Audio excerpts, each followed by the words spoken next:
Welcome, everybody. Welcome to wide open coverage of the HTL Cup playoffs. It's HTL once again back in ABN's backyard, the Bluegrass 200 here from Kentucky Speedway.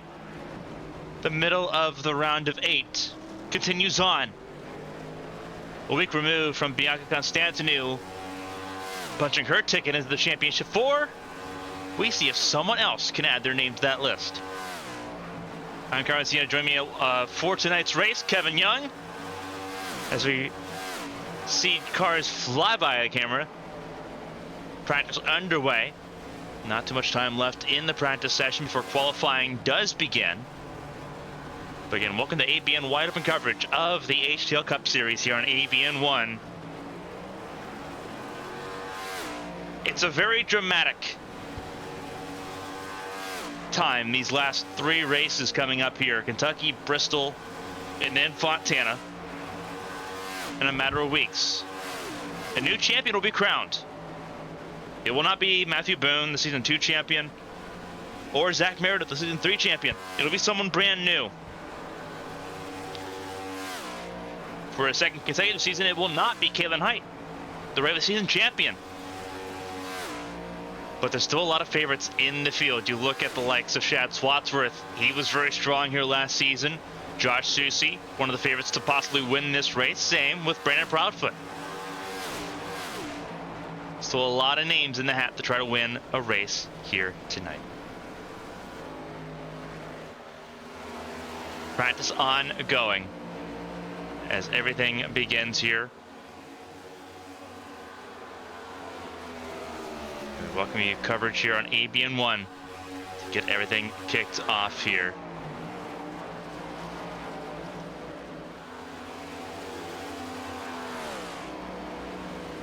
Walking into this, it is a wild time.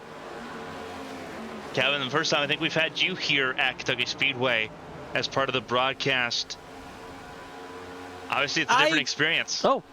Yeah, it is an experience. Let's see. I know I hold the track record in the champ car machinery. I don't think I've ever called a race here under the ABN umbrella inside the booth. So I think this is going to be a nice experience. You see the Oreo car there going for a little Spinzy, the 19 machine. But yeah, I know this is obviously ABN's home track, a track that you were very fond of, Carmen, as well.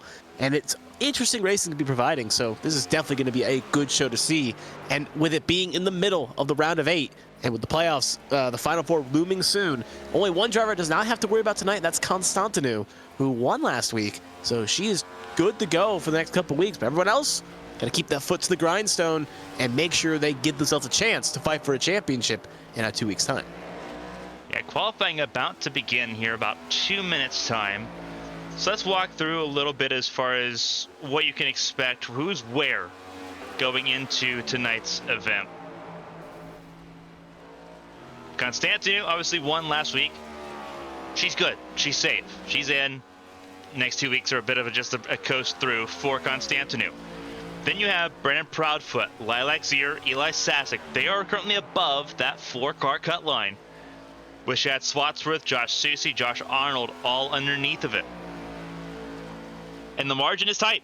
The gap between Eli Sasek and Shad Swatsworth is 12 points. That's a stage over 2 races. Obviously, it's going to be different. You look at the speed start now. You look at the times. Sasek's 3rd, Swatsworth's 4th. Lilac Zier, who was sitting in the top 4 right now, could be in danger sitting right now in 5th. Mm-hmm.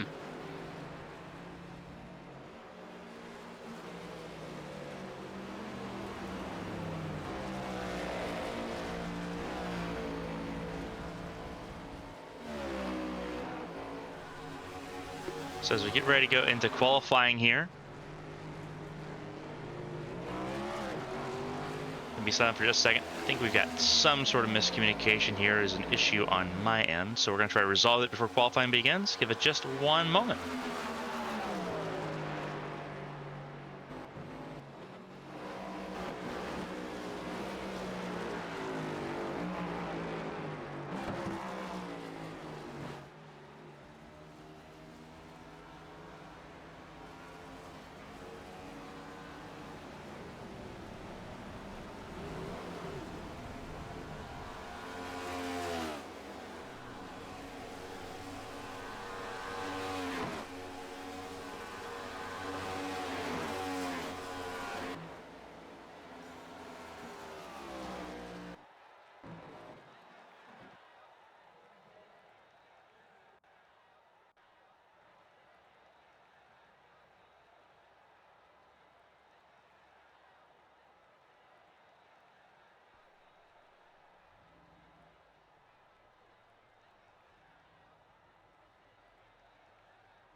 All right. Technical difficulties here. Carmen is still trying to figure out what those technical difficulties are at the moment, but that is why I'm here as the co-commentator. We're going to take you through qualifying here and give you a good showing. So right now, obviously, it's a very interesting situation. It was night a minute ago, but I guess we advanced time, and now we're doing this in the day of the next day in fictitious universe. But in reality, it's only been a couple minutes past. So as cars slowly start to make their way down there to start their running, it's going to be William Britton. Looks like he will be lucky driver number 1. Is going to take his lap first. I think it's going to be Britton, Wanzing, and someone else. We'll wait to see that confirmed here on all the time score. You can see right there another driver lining up right to the side. I'll be ready if I get the right angle. My own perspective, that's Withers. So there's Withers joining the fray in the 6. William Britton. I think we're just waiting for Wanzing 2, and that should be the 3.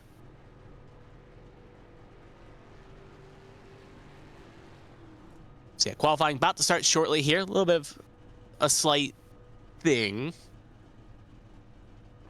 But yeah, now you can see cars lining up. It's going to be Tommy Withers, going to be the first car to leave here on qualifying, and he will take attempt here. Now, obviously, as it is HTL tradition here, drivers get 1 attempt to put down a flying lap here. They will go up on the warm-up lap, take the 1 lap, and the next car will cycle through, just in case you are new here for HTL competition. So Tommy Withers, the first one on the track here. Just had a race, didn't get a victory last night, but did race last night in HTL Cup Series. Here again, in a little bit different situation, Kentucky. Virtual flyer miles definitely playing factors. So as the 6 comes up here, going to start a flyer. We'll see what he can do and see if he can get that car in a decent position. Obviously, since he is the first car to take a lap, he will be the first car to put down a time and be the first one the fastest, but he will be the torchbearer, the time setter that everyone else will have to try to chase if they want to be on pole position. Right there, you can see not as aggressive as he could be coming off a 2, kind of not really flirting with that wall. I think he just wants to set down a good time here, make sure he gets that thing somewhere decent and not end up having to come from the back. So out of 3 and 4 here, we'll see what the time everyone has to be is, and it's going to be a 30.81 for the driver in question, Tommy Withers. That moves nicely on the William Britton. Speaking of there, he is in the 116 machine. Usually don't see triple-digit numbers that often, but hey, you see him in the old NASCAR games, you see him here. William Britton's turn now to try to beat that time. We'll see what he does here. And obviously, this track being a bit of an interesting situation, you can see 2 grooves kind of forming here. You can see where the little PJ1 in that situation on that low line is a little embankment. That's on that low line. You can also make that middle groove work. It's one of those tracks where 2 lines can really play a factor. And the question is how confident and how low do you want to get is up to the driver's question and how they have these cars set up. So interesting exit there out of 4, and we'll see where William Britton slets his car. It's going to be a 30.89, so Tommy Withers is still our provisional pole sitter. That'll move us now to Byron Jones in the 1. Byron Jones driving very successfully in the Truck Series, but right now at the moment in the Cup Series, trying to get his feet wet here and trying to get some good runs here to maybe have a chance to jump up when next season turns around here.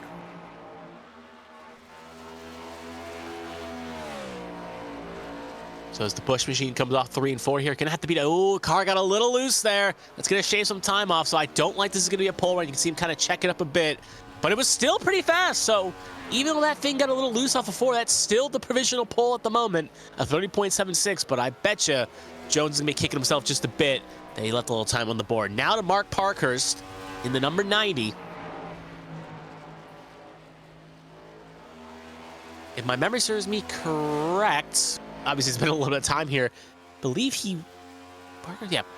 Parkhurst won, I believe, Kentucky in the trucks, if I want to make a mistake. I remember about the trucks in this season, but a short track in this car. So he does have some good expertise when it comes to short tracks and making these cars work at these 1.5 miles. We'll see if that translates over to the next-gen cars as he comes across the line here.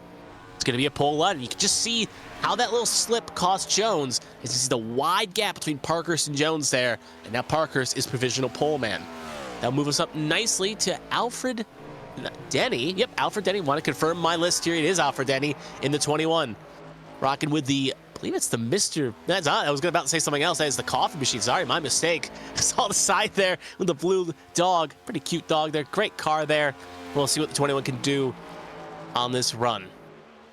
I was running the Henderson graphics design machine. Good exit for 3 and 4. Nope, major slip here. We'll see where that 21 can slot it. Can he take away pole position from the 90? He cannot. By a 10th, he will miss out. So it's Parker's Denny Jones, your top 3. Now we'll move us on to the 19 car of Hunter Whitlock. Will be up next to set that a time here. We saw him in practice, ended up kind of going topsy-turvy, and that Oreo machine got flipped like an Oreo cookie. Looking to try to get a good run here.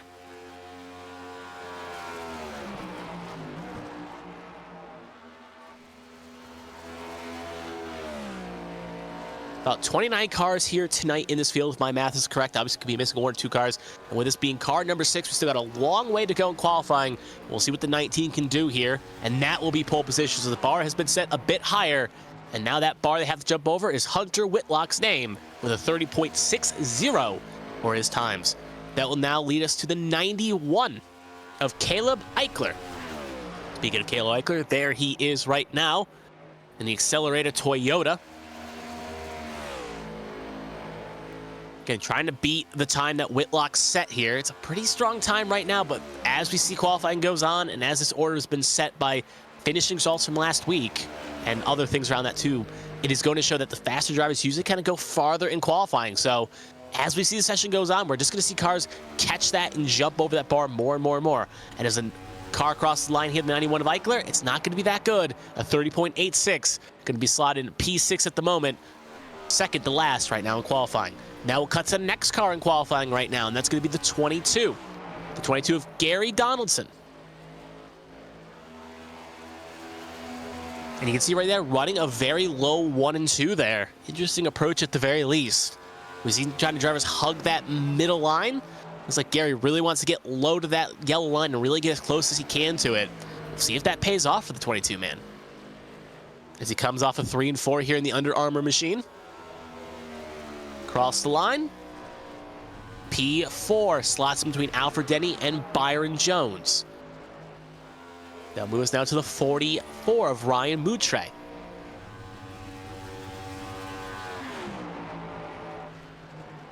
Ryan Moutre looking in a very interesting paint scheme at the very least. Kyle Busch inspired, or I guess RCR inspired, I should say. One and the same, it seems, at this point. And we'll see what he can do in that Ford Mustang 44.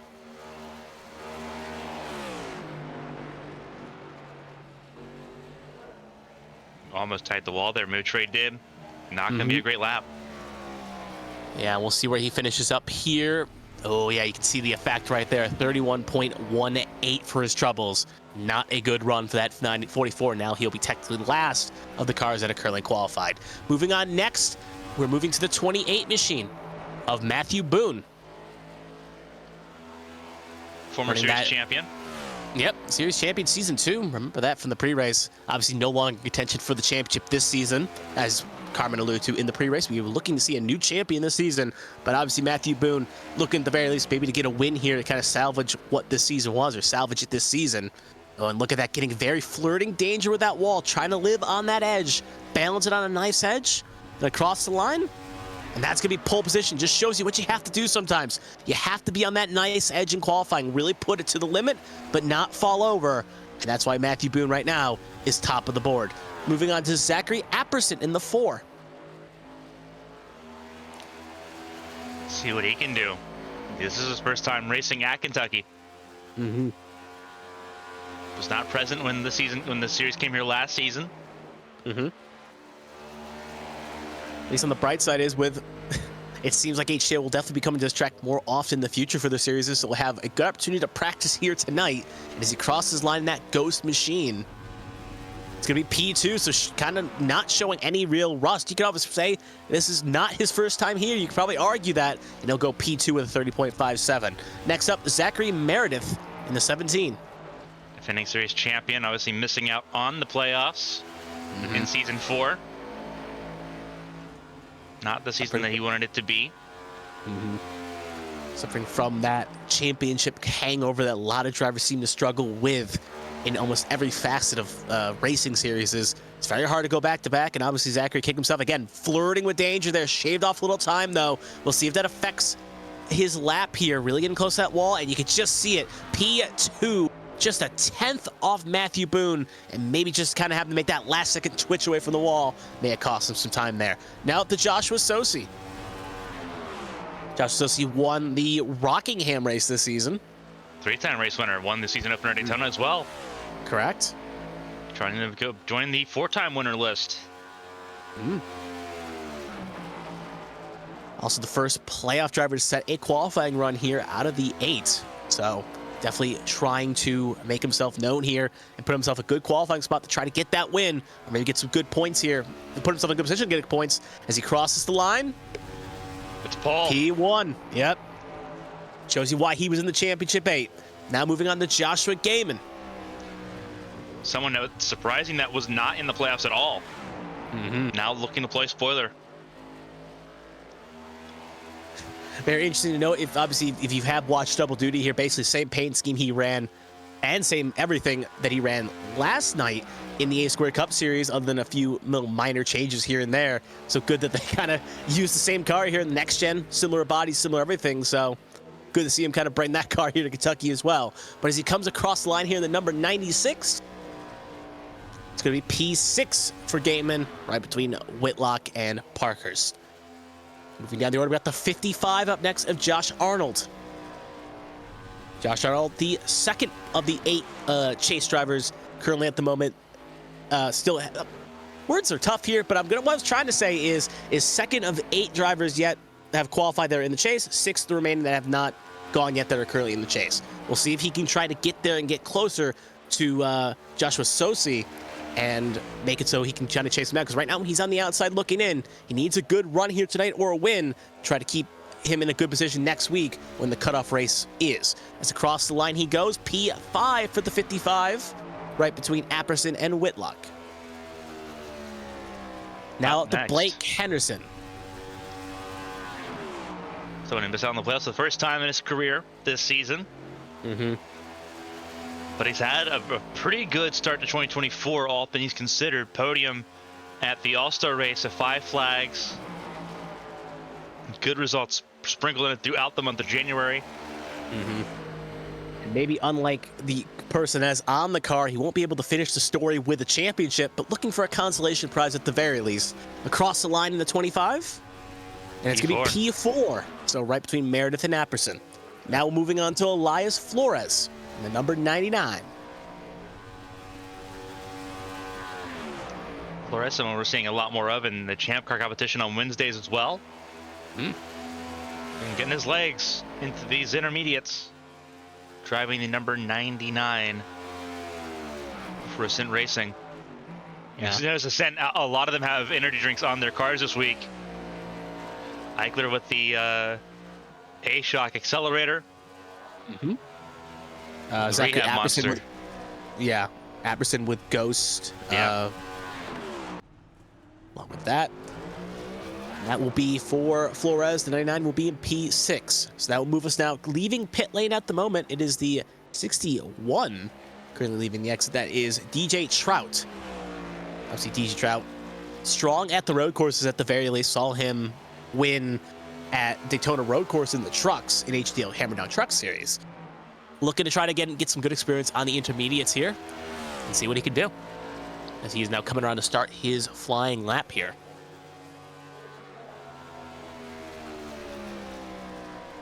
Also, speaking of the energy drinks, another energy drink as well. Bang. Energy drink. So add that to the tally of energy drinks. Now, interesting, this car is supposed to be marked the 64. It's a Premier Racing Club car. For some reason, they didn't change it for a second week in a row behind the scenes. Yeah. But it's supposed to be the 64. Yeah, everything's 64 on the car, but on our graphics and everything else is the 61. So maybe taking some inspiration from Josh Gaiman and our little ticker here. But across the line, and it's going to be P10 for the 64 machine. Slots, speaking of Josh Gaiman, right behind him, who's currently in P9. That moves us now nicely to Bobby Blowers in the number 10. Looking a yellow rocket here with the Pennzoil machine. And a little bit inverted. You got the scallops on the back of the car, not the front. See if it Brings good fortune here. New paint scheme, new look for the LS Submarine. Mm-hmm. Drifts Flirting out with wide. it. Yeah, pushing wide on that wall. You want to get that as wide as you can. Didn't go all the way down on the apron, and gets P9 for it. Yep. So we'll bump Trout outside the top 10. Gaiman now will be in P10, and he'll slot P9. Now on the Selena Thompson in the 33 with the Coke-inspired machine here.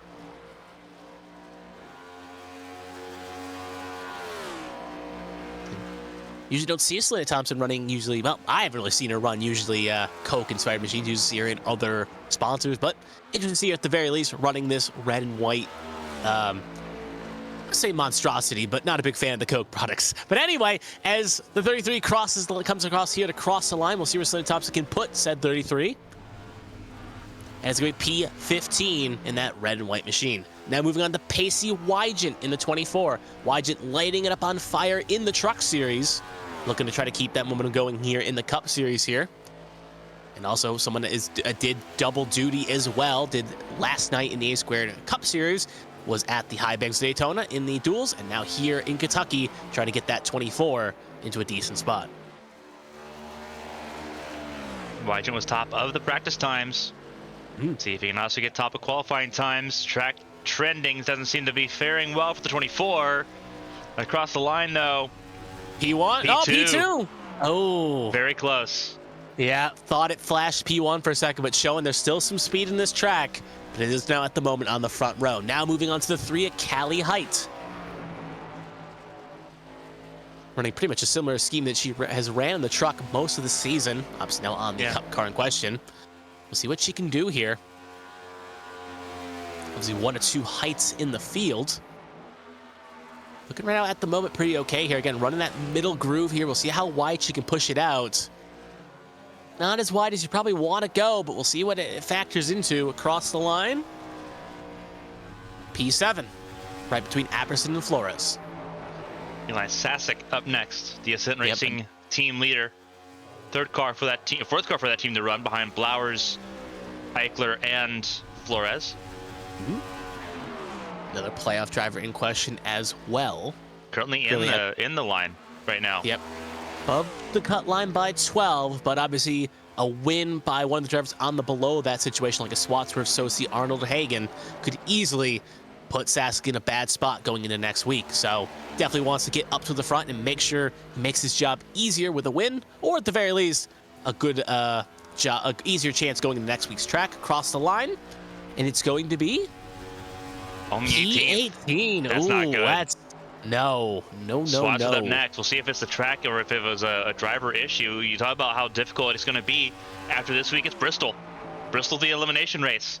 And we know how chaotic Bristol can be. Thunder Valley has always been a nightmare for some drivers. Swadsworth did well here, did well at Bristol, was able to do well at both last season.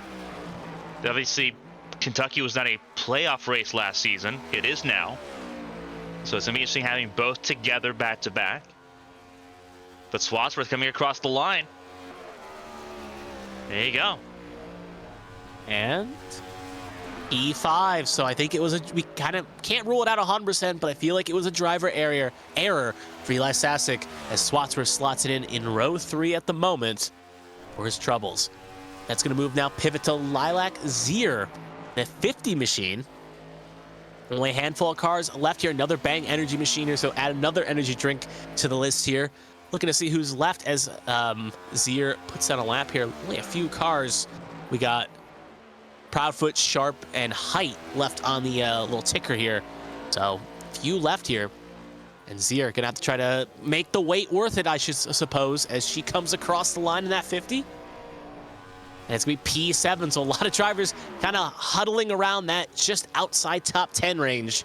And she'll join that club. Now onward, we move to Caitlin Height in the number 11. And bit of a shock. She's had success here in the Cups and obviously a regular season champion, but not in a position anymore to really compete for a championship. They're getting bounced.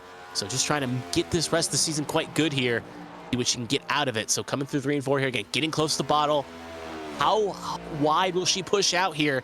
Very wide, so she's going to try to push out there. She was chasing that car all the way up to 3 and 4 across the line. Is it going to be enough for Paul? No, P6. Yeah. And now the person she beat here last season. Mm-hmm. Photo finish, a fantastic race between these two. Proudfoot, obviously, he's evolved since that duel.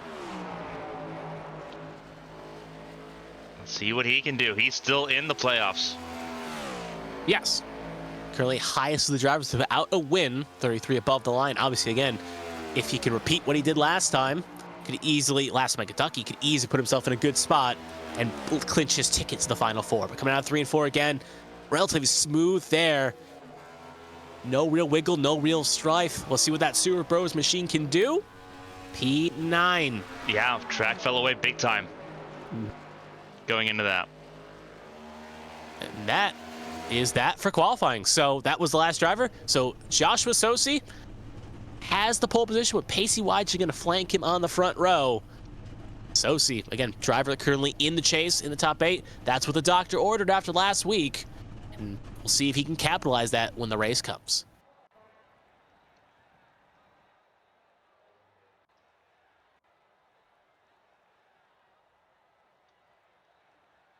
All right, so now we're in warm-up.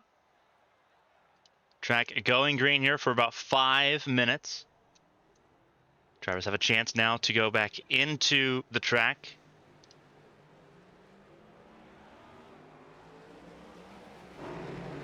It's interesting, as we've seen the session go on, it was night when they were warming up.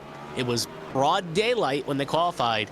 And now this last-minute warm-up here is going to be in the kind of sunset, late afternoon time period. So changing track conditions, per se, and that could have played a factor at least a little bit in how you run the line, how the track grips, because, again, you spent at least an hour practicing in the nighttime conditions, and it had to qualify in the broad daylight. And now in this last second warm-up period to make sure everything's good, you're in different conditions. So drivers really haven't been able to get comfortable, per se, with what they have to expect. So see how it all plays. But as the warm-up is going to conclude in about 4 minutes' time, we'll see if any drivers use the opportunity maybe to practice pit lane entry and exit, as pit road entry, especially under green flags, can be quite tricky if you're not expecting it. You walk through why the conditions are so different. The drivers practice in the conditions that will see the end of this race. Mm-hmm. So they're gonna have a lot of familiarity with how this race is gonna transition from sunset to night. It's about that journey to get through the sunset conditions and the nighttime conditions. Again, they've only been able to really narrow in on how the tracks felt on one condition. That was at night after the track had already cooled. Now they have to try chasing the car, and that's going to be a separate challenge here throughout the night. As the track evolves, as the car evolves, as also the grip around the track evolves, drivers will have to try to fine-tune themselves the best that they can with the limited tools that they have to try to keep advancing their position. And obviously, we've seen with the National Series on Friday, that can be challenging in its own. This is a track that favors the next gen very well. We saw the battles that we saw last season play out. That's why Kentucky's in the playoffs now, because it was such a phenomenal racing track for battling and for close quarters racing.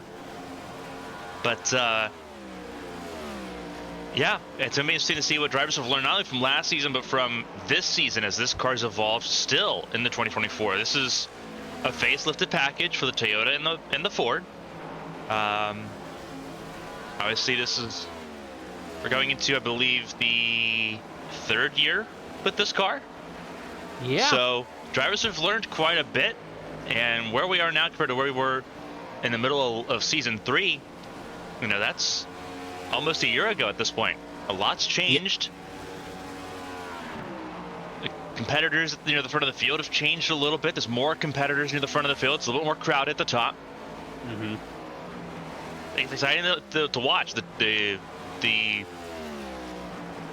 continuous evolution is going to be a topic all night long tonight as we get through this. 134 laps, 200 miles. It's a lot of fun, and there's a reason this race was considered an instant classic last season. I think we're going to see a lot of really talented drivers really shine through, especially drivers that maybe have been under the radar this season. Will have a chance to really shine through here and make something happen. going into tonight's race. There are, as per normal for the HTL Cup Series competition, there are 3 stages in this race. It's not just, it's not like the National Series where you just pick up and go. Stages are simple. Lap 25, lap 75. Yeah. Simple math. You Very love simple math.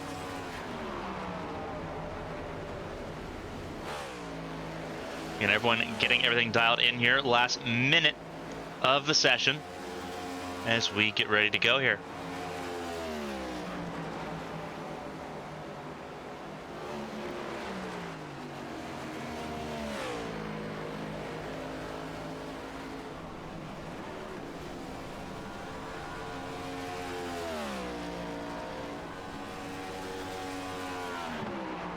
Be worth knowing at the very least as well as warm-up's about to happen. Most drivers electing to take this opportunity at least to a lap, but a few drivers electing not to do it, including Eli Sasek, Bobby Blowers, Caleb Eichler, and William Brent. Eli Sasek, kind of a bit of a notable name on that list because Sasek kind of had a poor qualifying. We saw him a little bit down the order, so I guess just trying not to dwell on it, but felt like a driver that may have went out there, maybe took one more attempt at to see what he's got. But as qualifying has, not qualifying, warm-up has officially concluded. Qualifying's already concluded about 5 minutes ago, but now that is warm-up concluded here, we're gonna get ready for the race. Yep, it's almost showtime as we get ready to go. So let's dive into the starting grid. Josh Susie and Pacey Wygant will be on the front row here tonight. Fantastic job by Josh Susie to get to the front row. Everyone else has to try to play catch up there with the leading driver there. Josh Susie, again, looking to solidify his chance in the playoffs here tonight. Looking into row 2, it's Zach Meredith on the outside of row 2. Matthew Boone on the inside of row 2. It's a champions row, but they're not fighting for season 4's championship. They're looking forward to the future here tonight. What better way to look to the future than try to get a win and build that momentum towards season 5. Row 3, Chad Swatsworth and Caitlin Height. It's an Arrowhead row 3. Toyotas in that row, the top qualifying Toyotas in the row going into tonight's event. Blake Henderson to the inside of Lilac Zia. They make up row number 4. Row 5, rounding out the top 10, Brandon Proudfoot, not the qualified position that he wanted to have. Zach Apperson alongside of him will make life pretty difficult going into this as we look throughout the rest of the top 5. Row 6, Callie Height and Elias Flores, they make up the top 12 going into this event. Top 14 outlined by Josh Arnold, who needs to gain some time over Eli Sasek. He out-qualified him, but out-qualifying and out-racing not the same. Got to score some points here tonight in Kentucky Speedway. Row 8, Bobby Blowers and Josh Gaiman. Blowers and Gaiman both know where they want to be here at this track. Both felt comfortable going into this track. They've got to work from row 8 on the grid, 17th and 18th for each of them. Row 9, DJ Trout and Mark Parkhurst. Parkhurst did not have a great time here. He's been doing well on the ovals in the Champ Car World Series. Finished in top 10 at Chicagoland. Looking to continue that form in Texas. Kentucky, not fitting Parker so far. Limited time on track. We'll see what he can do from 18th on the grid. Top 20, Alfred Denny and Gary Donaldson. They are in the top 20. They're in row 10. They make up the rest of the top 20 as we look further on down the order. Out of 28 cars, we're in row 11 of 14. Selena Thompson, Eli Sasek. Sasek all the way down in 22nd position. That's where he'll start this race from. Row 12, Byron Jones filling in for Hunter Peach. Tommy Withers in the 6 Unforgiven Motorsports Ford. Caleb Eichler and William Britton make up row 13, 25th and 26th on track here. Ryan Moutre, Lily Peltier Sharp, they make up row 14, the very back of the field. Peltier Sharp serving a qualifying ban for this round. Did not get us out of qualifying lap time. And will also be on pit lane for the start. So Ryan Moutre will be all by himself in that final row.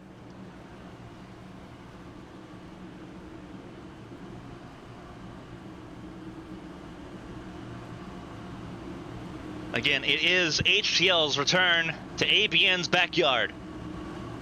The Bluegrass 200. The National Series opened up the fun. The Cup Series gets the slam at home. It's Josh Susie in his first race at Kentucky Speedway in HTL competition alongside Wygent, who will be here tomorrow night as well. Then the former champions, Boone and Meredith. Their best qualifying efforts so far this season. Swadsworth Height Row 3.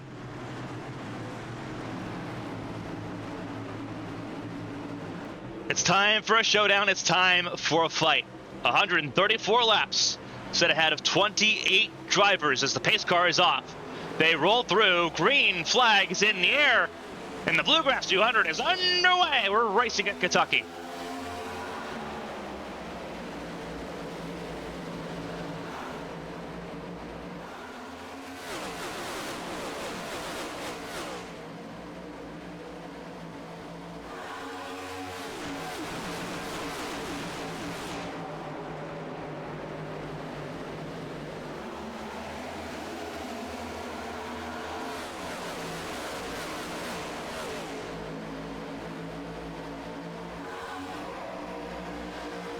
Opening lap in the books and taken care of here.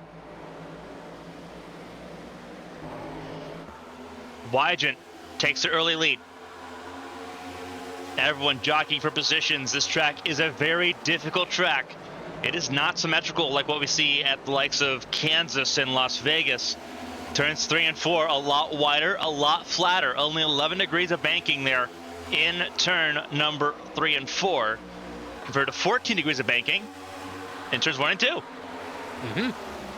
It's a very different feeling. We'll see if we can ride on board with somebody here. A little bit further back, Josh Gaiman trying to make his way forward. He's already up 3 spots in this race. A little bit of trouble in the back. That's Eichler. That was down below the yellow line there for a moment. Oh, they're 3 wide right there for P5. We'll see if you can see it from Gaiman's perspective here. Give us a good little view, and you can already see the sun setting just a bit. Obviously not going to affect as much in real life, but definitely play a factor if the glare does affect at least a little bit these drivers with their monitors and everything else. You see right now where Gaiman's at. He ran the bottom there in 1 and 2. He's not going to do that here in 3 and 4. No. He's going to stay up a little bit. He's going to try to arc it in, but he's not getting that yellow line, staying half a lane above where Appson's running.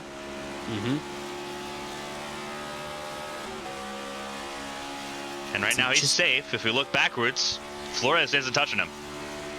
Yeah, he's running a nice little run right now, keeping himself kind of feeling out process early on here. Ooh, he's going to try to make a move on Apperson here. Make get a good charge on the high side. Yep. Now stuck behind Lilac Zier, that Bang Energy, that Cherry Vanilla, number 50. And gets right to the bottom. So right now, Gaiman feeling comfortable just kind of playing every lane available at the moment. The tires fall away, and you won't be able to do that. You'll eventually want to be a little bit higher up there in 3 and 4, but fresh tires early on.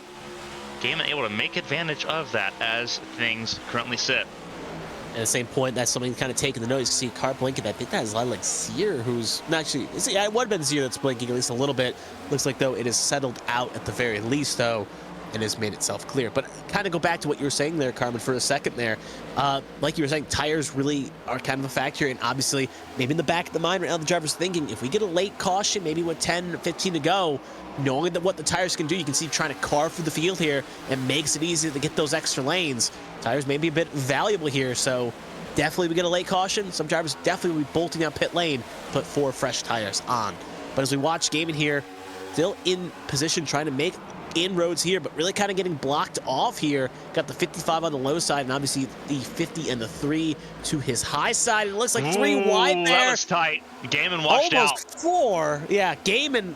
Cole was closing in. He said, all right, that's not enough for me. I'm going to let this kind of battle out in front of me. As you can remember, there are no fast pairs in this series. So if the car gets junked, the car gets junked. And right there, they're racing hard, though, respectfully keeping it close. It's very hard right now because that's Zier and Arnold to the inside of Cali Height. They're 3 wide, looking for real estate. Cali Height cuts off Zier. Zier has to check up and checks up Gaiman as a result. Yeah. But they're both trying to get around Height right now, who's beginning to struggle a little bit after having a little bit of success early. Height just doored Zier. It's a risky proposition. Obviously, when the stage ends, points are awarded for the stage, but it's a risky kind of caveat here. You want to get as many stage points as you can, but at the same point, if you end up getting in a bad spot in a through-ride situation, let's just say Arnold gets a little loose or Height on the outside got a little tight, and they end up kind of colliding. Arnold just hit it on Callie Height. Was just about to say playoff impatience could play a factor. You can see a bunch of cars piling in. Byron Jones involved. Huge incident there. Withers came to a stop. I don't think he's involved, but a huge amount of impact there. Callie Height's race is basically over. Selena Thompson's day is done for the most part. No, she may have gotten away with that. Selena Thompson may be good. We'll have to see on the replay here. Yeah. There's some cars that did not get away with it, though. Blowers looks like he did. No, Blowers was, I know, hit the wall at least a little bit. Didn't see any damage on that right side, so he may have gotten away with a lot of it there. And he is going to get positions back here on this. We'll look at the replay, but that was Josh Arnold trying to get around Callie Height and just send it into turn 3. That's what I was trying to say. Bad situation like that could have played out and could have easily played championship implications, and one bad little spin could have easily took you out of the line. Luckily, as you can see, the 10. Late call there, won't make it in though, so definitely coming in to fix the damage. You see a little bit of damage that it's in the right front there, especially. So it's tagged the right front, so that will need a little intervention. Yeah, not as bad as some other cars that are obviously trying to limp around right now, but we'll see how long he'll be on the damage clock for. But we'll now take a look at exactly what happened. Like you said, keep an eye on that 55 red and white machine as he's going to make a move on the 3 here. Here, see if we can get a good angle of this. So this is a really good angle of Arnold. Middle of your screen, that red and white machine. Trying to make a move on Callie Height, and we'll play it in slow motion here. As they come around turns 3 and 4, Arnold just powers through it. Callie Height had to check up a little bit. And Arnold just kind of gets right into her there. Gaiman gets a piece of it. You see where Blowers there in the 10. Not a whole lot for him to go. He gets that's where he gets tagged. He gets tagged in that left rear. Yeah, at that point hits the wall and they get kicked around. Yeah, you see it. You see him get taken around there. Selena Thompson. Hard door side, and that's where most of the impact there for Blowers is off of the contact there with Selena Thompson. Obviously, Byron Jones, there where he can go either. Yeah, complaining about brake holding, so clearly not happy with how it played. Take another perspective, watching on with Byron Jones here, and you can just see again going up high, nowhere to go, and then kind of just gets ran in the back of at least a little bit. Completely clobbered by Caleb Eichler. Yeah, and that's probably where the complaint of the braking came in, because maybe he would have got slowed down with minimum impact, but when a car's behind you and can't stop as well, it made a bad situation worse. We're on board with Byron Jones here and kind of see what he sees on this. You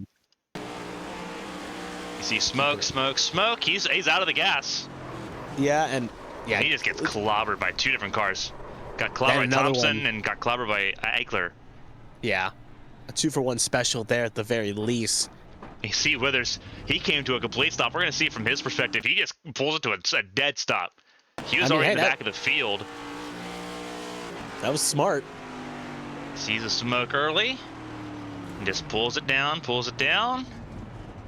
and lets the car sort of roll through. You see the damaged parts there. The bumper is rolling down, or sliding down the track there. It's not like he was fighting positions anyway, so basically just get on the brakes, let everything kind of play out, and we'll see exactly what happens when the smoke clears.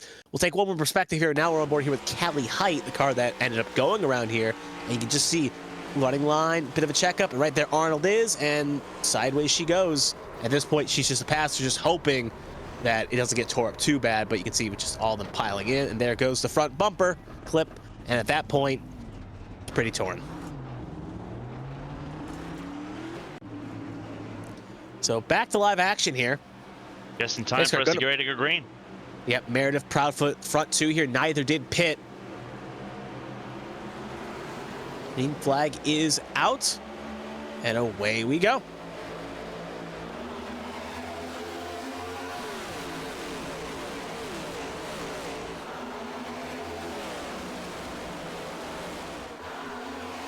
It's kind of interesting as we were kind of watching through the middle of the pack here. They were pretty racy up front, we saw the lead go from Wygent to we saw obviously it go from Sosi to Wygent to Meredith, Meredith to Proudfoot, Proudfoot back to Meredith. So cars were fighting here up front and really letting it go. And obviously when the stage ends at lap 25, we're pretty close to seeing that already completed up here. Laps just tick by here at Kentucky with being such a short track. But it just shows that the raciness is clearly up front here. And right now, top three looks settled out at the moment. Wygent looking to maybe try to make a run on Proudfoot. But at that point there, you can see these cars a little bit further back, though, trying to make it too wide like we saw earlier, trying to get as many positions as they can. I'm board here with the race leader. Yeah, I was just about to say that. And you can see a good bumper camera, kind of the rear camera here will show us what's happening behind, what's taking in place the mirrors. Good run there by Proudfoot, but nowhere can really take it. Just going to stay in line here. But you can see Sosi maybe trying to get a large charged up here, and Wygent kind of keeping it low. We'll go a little bit further back here to Blake Henderson. A little bit further back, currently sitting in P number 9. He's currently riding kind of that middle groove here, just trying to make things happen. Gaiman to his outside here. You'll now see a pop-in shot just for a second. It's that little checkup, being on that low line. If you know how to time your runs right, you can easily make haste and make pace if you can wait for a checkup and make something occur here.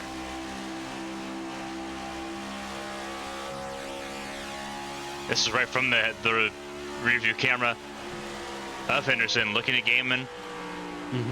Looking a little further down, that's Zier just behind as well. You can see from that shot, he gave a little tight nudge to Swatsworth there through the corner, just showing that Swatsworth checked up a bit and didn't like that, but just on a point that got a little poke just because it wouldn't really take it. Oh, a little bit of check up there between Wygent. I believe that was Boone, and there goes Caitlin Height off of Boone. Yeah. And they're still elbows out right now in the opening stanza of this race. Yeah, we saw while we were watching that battle, Sosi got around Wygent. Wygent really sticking to that bottom here. It could end up being kind of a problem here as a lot of those cars are now migrating to that top when the tires begin to fall off. So I think Wygent's going to have to kind of get with the program here and kind of get a little bit higher up. He wants to keep that top 4 right now in the position. You can see the side-by-side, though, Arnold and Height, they're fighting hard here as well. Arnold already kind of involved in the opening caution here, trying to be aggressive, trying to get up towards the front. Looks like that battle will conclude with Arnold keeping the spot. But you can just see how pure racing it is with Matthew Boone trying to get around here as well. So no one really giving each other an inch here. The only one that's probably got some breathing room right now is our race leader Meredith, who's about a 10th or 2 up on Proudfoot. How about how you can make passes happen?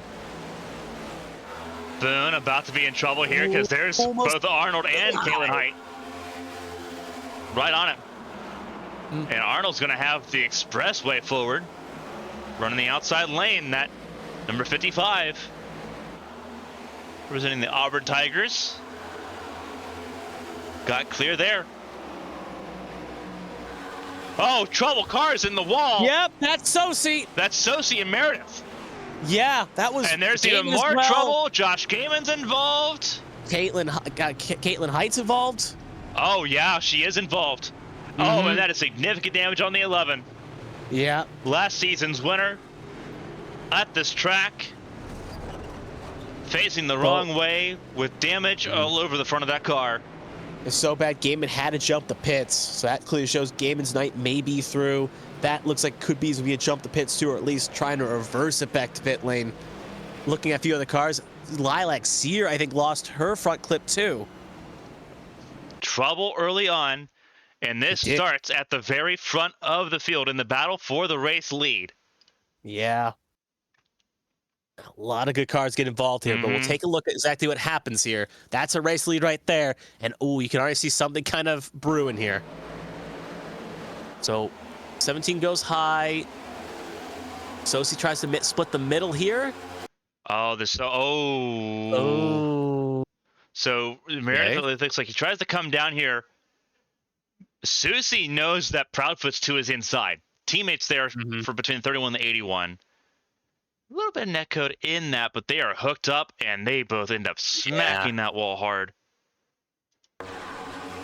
And at this point, cars are piling in. There's Zier, and that's Zier piles in. There's the Oreo machine, the 19. It looks like Gaiman's trying to avoid somebody, and then Caitlin Height's trying to avoid whoever's on the inside lane there.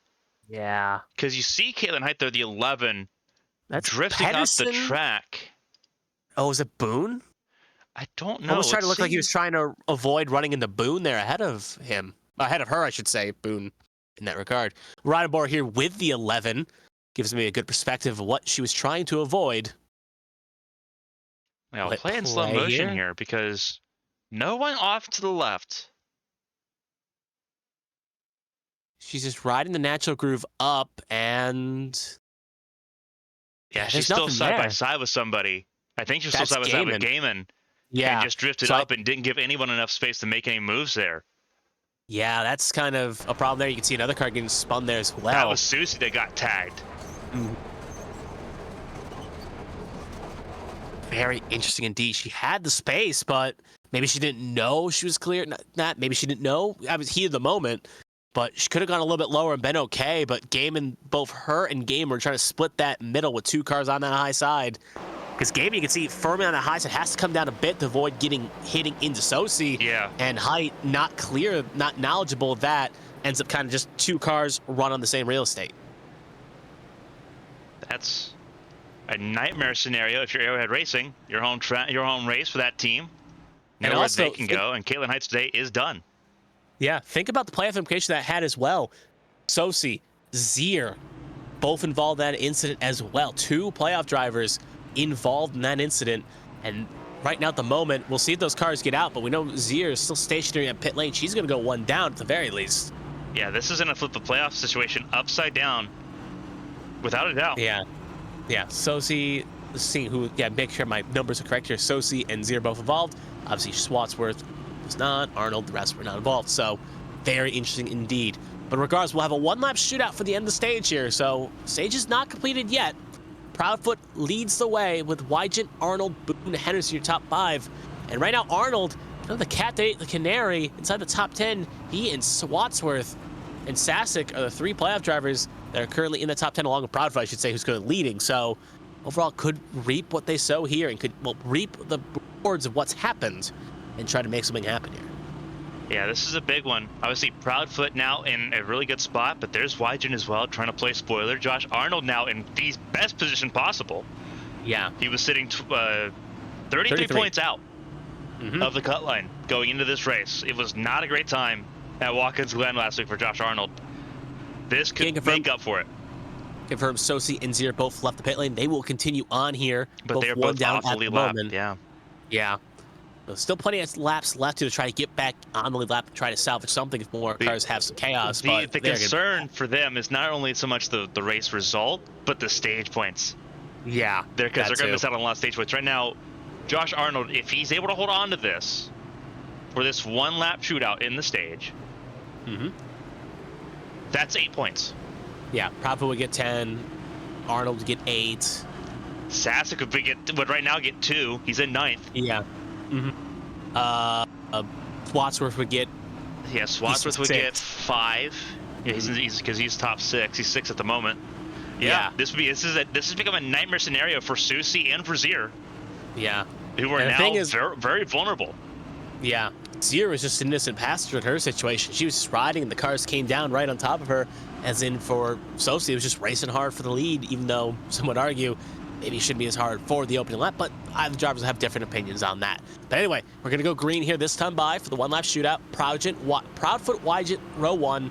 Arnold, Boone, row 2. Henderson, Swatsworth, row 3. Aberson, Whitlock, row 4. Sasic, and Trout, row 5. That will be the first 5 rows.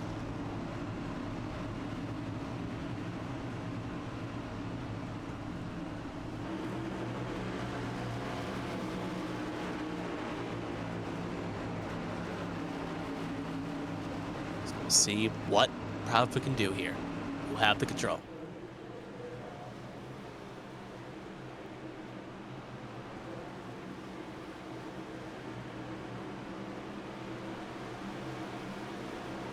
His car is off.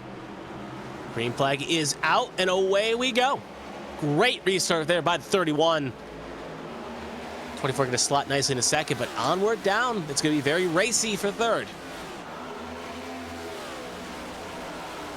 you're a playoff driver, how aggressive do you want to get an extra point or two? Because it could come down a lot in Bristol next week to get every point you can. It's come through 3 and 4. You can see Arnold right now, P4 at the moment, but under pressure from Swatsworth. And there's Henderson as well, trying to split the middle. They're trying to make it a 2-for-1 special here around the playoff drivers. But his Proudfoot comes off a 4. He will win the stage, but it's going to be a 3-wide photo finish for 4th, and it's going to go to Swatsworth. So Swatsworth ends up getting an exposition game. Arnold ends up losing 2 in playoff consideration. Stasek stays where he is, and Proudfoot wins it. But to run it quickly over here where they finished up in the stage, Proudfoot, Wygant, Boone, Henderson, Swatsworth, Arnold, Whitlock, Apperson, Sasek, and Trout will be your top 10 for stage number 1.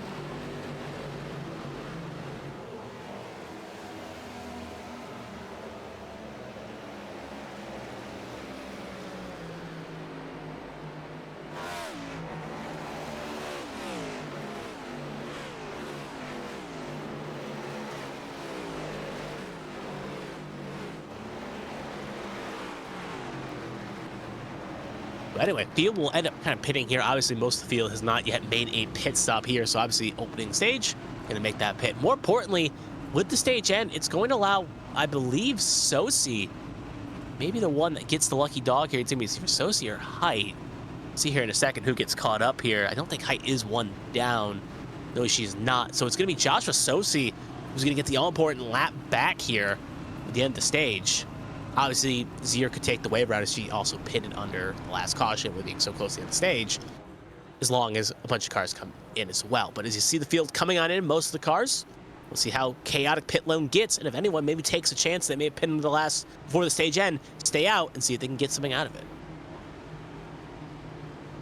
One car that actually is staying out right now, confirmed, is Selena Thompson. She, Bobby Blowers, and William Britton will all stay out. The rest of the field in pit lane.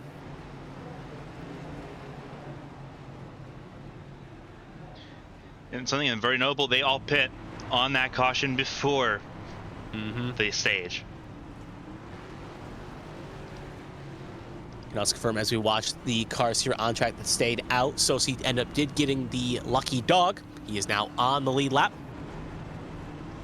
This will also hurt Zier's chances of taking the wave around here, so she'll have to hope for another caution to be the lucky dog recipient.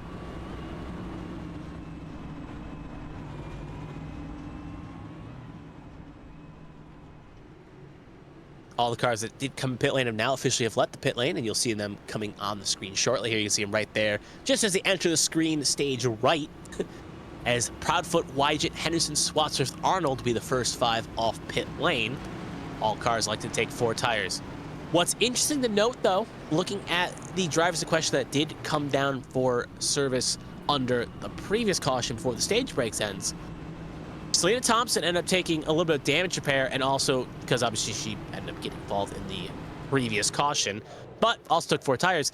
Bobby Blowers did not take tires under the last pit stop he was in. He only took fuel only, and William Britton only took 2 tires. So only one car in that top 3 that stayed out took 4 tires and could still be a bit wounded from the caution she was in the second caution. First, I should say. Meanwhile, Bobby Blowers, obviously involved in the same caution, has fuel only, not fresh tires. And Britton as well, not involved in any caution, but only took 2 tires. So, interesting to see how this plays, and we'll kind of see the effects of, I would say, old rubber with new in the case of Thompson, but old rubber new with Blowers and Britton.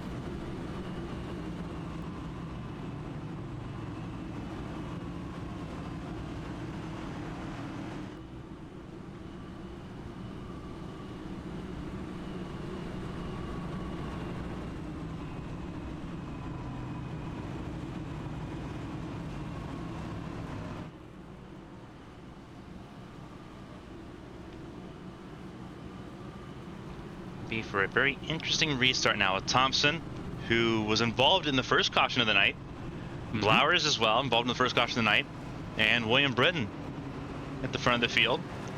Yeah. Then you have Proudfoot, Wygant, and Henderson that will have to try to carve their way through.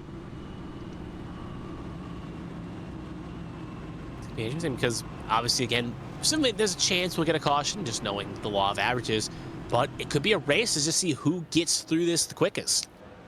if you have those fresh tires like Proudfoot, Wygent, Henderson, Spotsworth, Arnold, Boone, Whitlock, whoever can get through this field the quickest could easily put themselves in a spot where they could kind of get a gap going if a car gets stuck behind someone.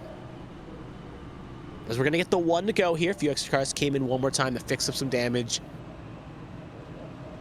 Sosi Height came in. They've left the pit lane here. Callie Height, Caitlin Height is behind the wall. Speaking of cars, we'll do a quick rundown of who is where at the moment. We have 23 cars on the lead lap. 24, 25. Just confirming 25 cars still running with Josh Gaiman. Actually, Josh Gaiman's still running too, so 26. 2 cars behind the wall and Caitlin Height and Byron Jones. So 23 on the lead lap, 26 still running, and 2 behind the wall of the field of 28.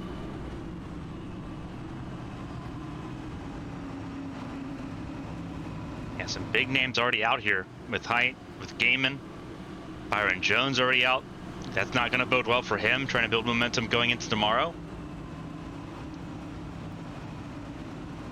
Obviously, 0 lap down. Callie Height a lap down. They're still wounded. Meredith, last car on the lead lap. He's going to have some work to do. A lot of work to do, coming from 22nd with some damage still on that car. The front of the field is going to be wounded cars at the front as well. How wounded do we start stage 2? Former teammates. Now it's Thompson against her former car. Through the restart zone, and away we go.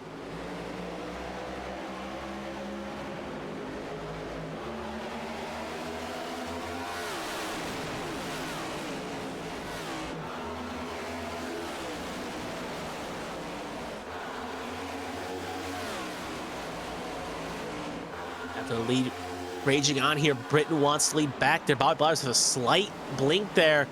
Just not good. And it's going to be 3 wide for third. Here's Sosi, Proudfoot, and Blowers. Both will get around here. And like I said, trying to get around the bottleneck is going to be the quickest you can do. That lap will be led by Britain. Sienna Thompson will have Burnley stay in second. Now the question is, if you're Wygent and Blowers, how do you make quick... Wygent and Proudfoot, I should say.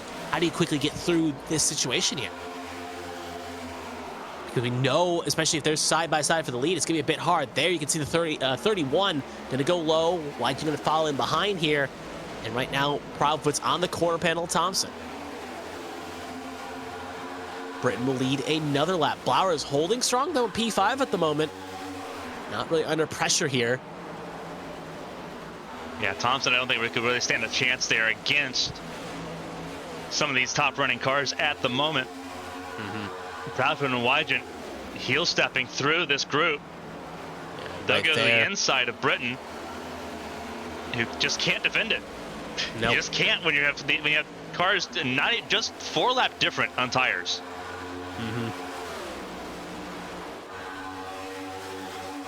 Britain getting some points for leading a lap. Just trying to hang around the outside lane. It's not a place you're going to want to be long term. Nope. Yeah, at that point, yeah, it's still side by side. He's giving it his all. Yeah, he's definitely putting no effort there. But firstly, I think. I mean, you say it's... Oh, he's got a chance to hold on to it here. Yep. Outside lanes where you want to be in 3 and 4. That does work out, and Britain is going to hold on to the race lead here. And he will lead that lap too. So another lap led for the 116 machine. And again, I feel like Wygent trying to maybe find something here, trying to get some clean air on the nose, but also just kind of reading the lines here. Obviously, Proudfoot probably going to win the battle here, but right now, not wanting to burn up his stuff here. Side by side, that's going to hurt the 31's tires just a bit. The Wygent kind of just waiting behind here, allowing this battle to kind of commence, and then ready to strike when the iron's hot. You saw Proudfoot. Proudfoot immediately got clear and slid up the track to block off William Britain there.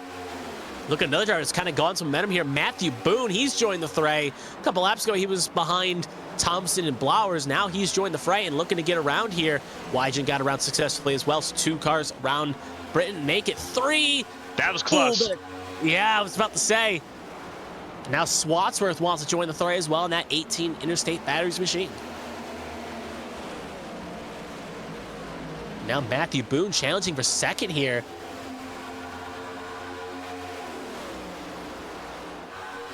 Wygent on the quarter panel, Boone still side by side. This is what Proudfoot wants to see a bit here. Kind of control the lanes, not have to worry about getting really poked and prodded when you have two cars kind of taking up the mirrors here. Side by side. But gotta say, Britton and Thompson are really keeping their own here at the very least. Holding up the middle here, not allowing major traffic to play up there. But you can see right there, the 19 Orion machine of Whitlock going to join the fray and get around Thompson in the wide shot there. So they are falling back slowly, but not quickly. So strategy still very... They need a caution to really make it play out for a net gain. But right now at the moment, they're still hanging on nicely. So again, knowledge in the back of the mind, if we do get a late caution in this race, could easily play a factor whether or not to stay out or not, because... Keep an eye on where Matthew Boone is right now. He is challenging Brandon Proudfoot. Really keeping him honest. Did not lead that lap. Boone took the lead right after the start-finish line. But Boone right now taking it to the 31. Matthew Boone's not won in over a year. Yeah. Would love to get to that, and he's got the outside lane. Proudfoot had to really side draft and to pull him backwards. But Boone still has the advantage. Out of turn 4, he'll get clear. Yeah. Matthew Boone, new race leader. Yeah, that's going to weigh on you a little bit with long droughts of between victories. Being in situations like this, where you know you got a fast car, you know you got some speed in you, you don't want to let these opportunities waste, because sometimes you never know when the next good opportunity like this will come, especially in a series like HTL where it's competitive week in and week out. You got to be on your toes. So knowing it's been a little bit of ways since you got last win, but contact in the back. Blake Henderson just got bumped by Thompson. Luckily they keep it straight though, but you can see the checkup effect in 3 wide. Yeah. That 2024 machine was sideways. I mean, Henderson's WWE 2K24 machine was sideways. And Henderson already now outside the top 10. Feels competitive, so he's going to have to try to get through this group. Luckily, there's still another stage in this race, another stage break on lap 75. But they all scramble as everyone tries to find some clean real estate. Yeah. Not easy around this track. Back up to the race lead. Matthew Boone still holding strong here. Wygent was able to successfully get around for second. It makes me wonder a bit. Maybe Proudfoot saving up some stuff here. We know it's a longer stint than the first stint. First stint was only 25 laps. This stint is about 50 in comparison. So you may want to save up your tires here. We know Proudfoot good at saving tires. So maybe like, all right, Wygent, Boone, you go on ahead. You guys run off a little bit. I'll catch you when this stage ends. Well, there's also the thing about the double-edged dilemma here. Proudfoot doesn't have to push as much. The people that's near him right now are either not in the playoffs or are far enough behind him that he's not worrying about them, like Josh Arnold and Seth Wadsworth. Like, the people that he was worried about going into this, you look at Zier, you look at Susie. Susie's in 20th. Ed's suffering. He's definitely not in the best form at all. He's at 8.6 behind the race leader. And Zier's stuck 1 down. Those are people that he was worried about. He doesn't have to lead every lap and dominate this race. He's in a good position right now. If you have green flag pit stops, great. If not, all right. He's got dealer's choice on where he wants to really handle this, and obviously Boone and Wygent, they're just racing to race it out. Proudfoot's not mad about this at all, because they're pulling away from the cars behind. They're pulling away from Whitlock, from Arnold, from Swadsworth. They're pulling away from him. So really good stuff right now. Proudfoot knows if it's time to go, he'll have to start moving. But right now, just sitting in third and letting these two sort of deal it out, they're waltzing away a little bit by over a second.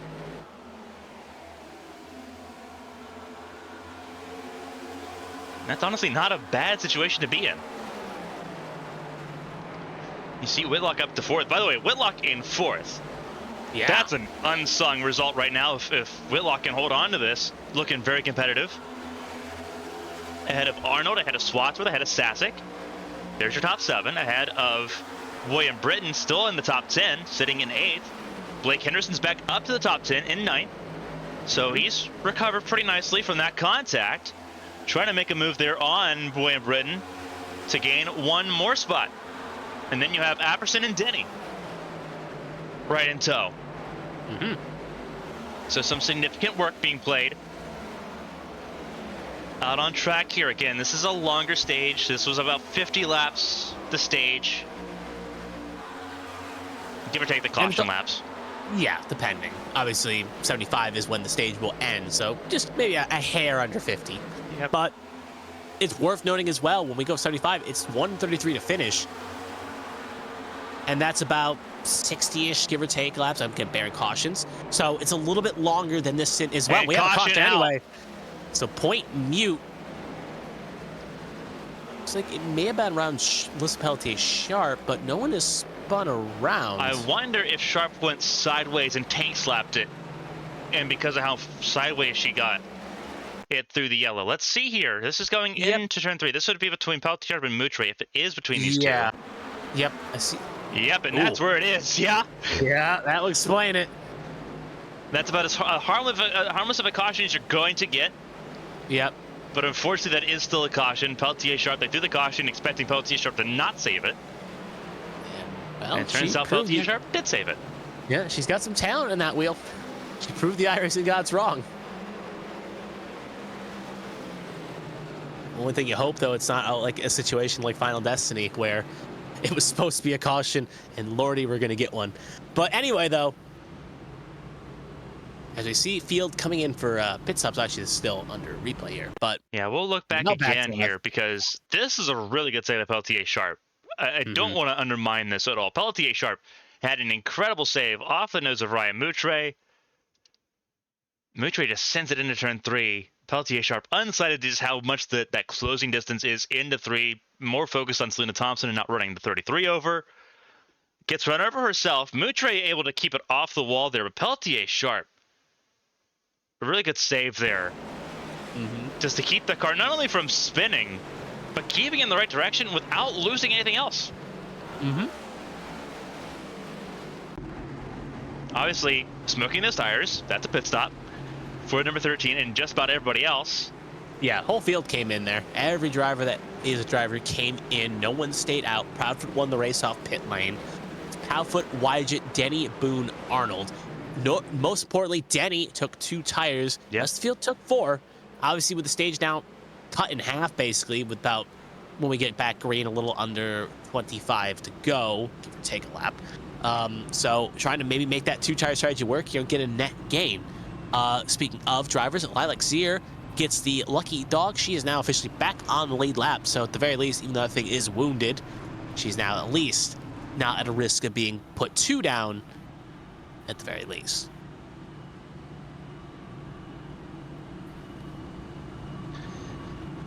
Zier got sitting there back on the lead lap, getting the free pass. Yeah. You see the damage on that 50 car. That 50 car is about a couple wheel arches away from being a wheel modified. And you see in comes Zier for repair. Yeah, cutaway car. Yeah, we're not far from that either. It's got to get Dr. Jerry Punch over the wall to kind of point out some things. But anyway, 50 obviously coming back in again here, going to try to fix it up as best as she can, or her crew can. Obviously, only other car now 1 down at the moment is Josh Gaiman, who is now 7 down. So yeah, he's the only car still running. Yeah, positive at the very least. If we get a couple quick cautions, he could be able to cut that down. That 96 doesn't look that badly torn up. The problem is being 7 down, though.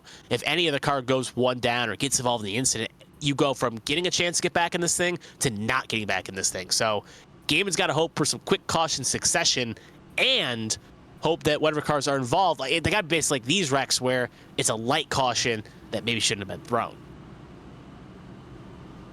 Other car to come down as well was not Zachary Apperson. The 17 is Zachary Meredith, also came down as well. Getting more repairs done from that last caution. Yeah. Correct.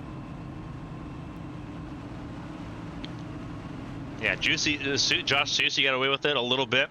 That 81 didn't have a lot of contact, or didn't have a lot of damage compared to what he was involved in with that incident. Meredith getting a really sizable brunt of the impact there from the caution before stage 1 ended.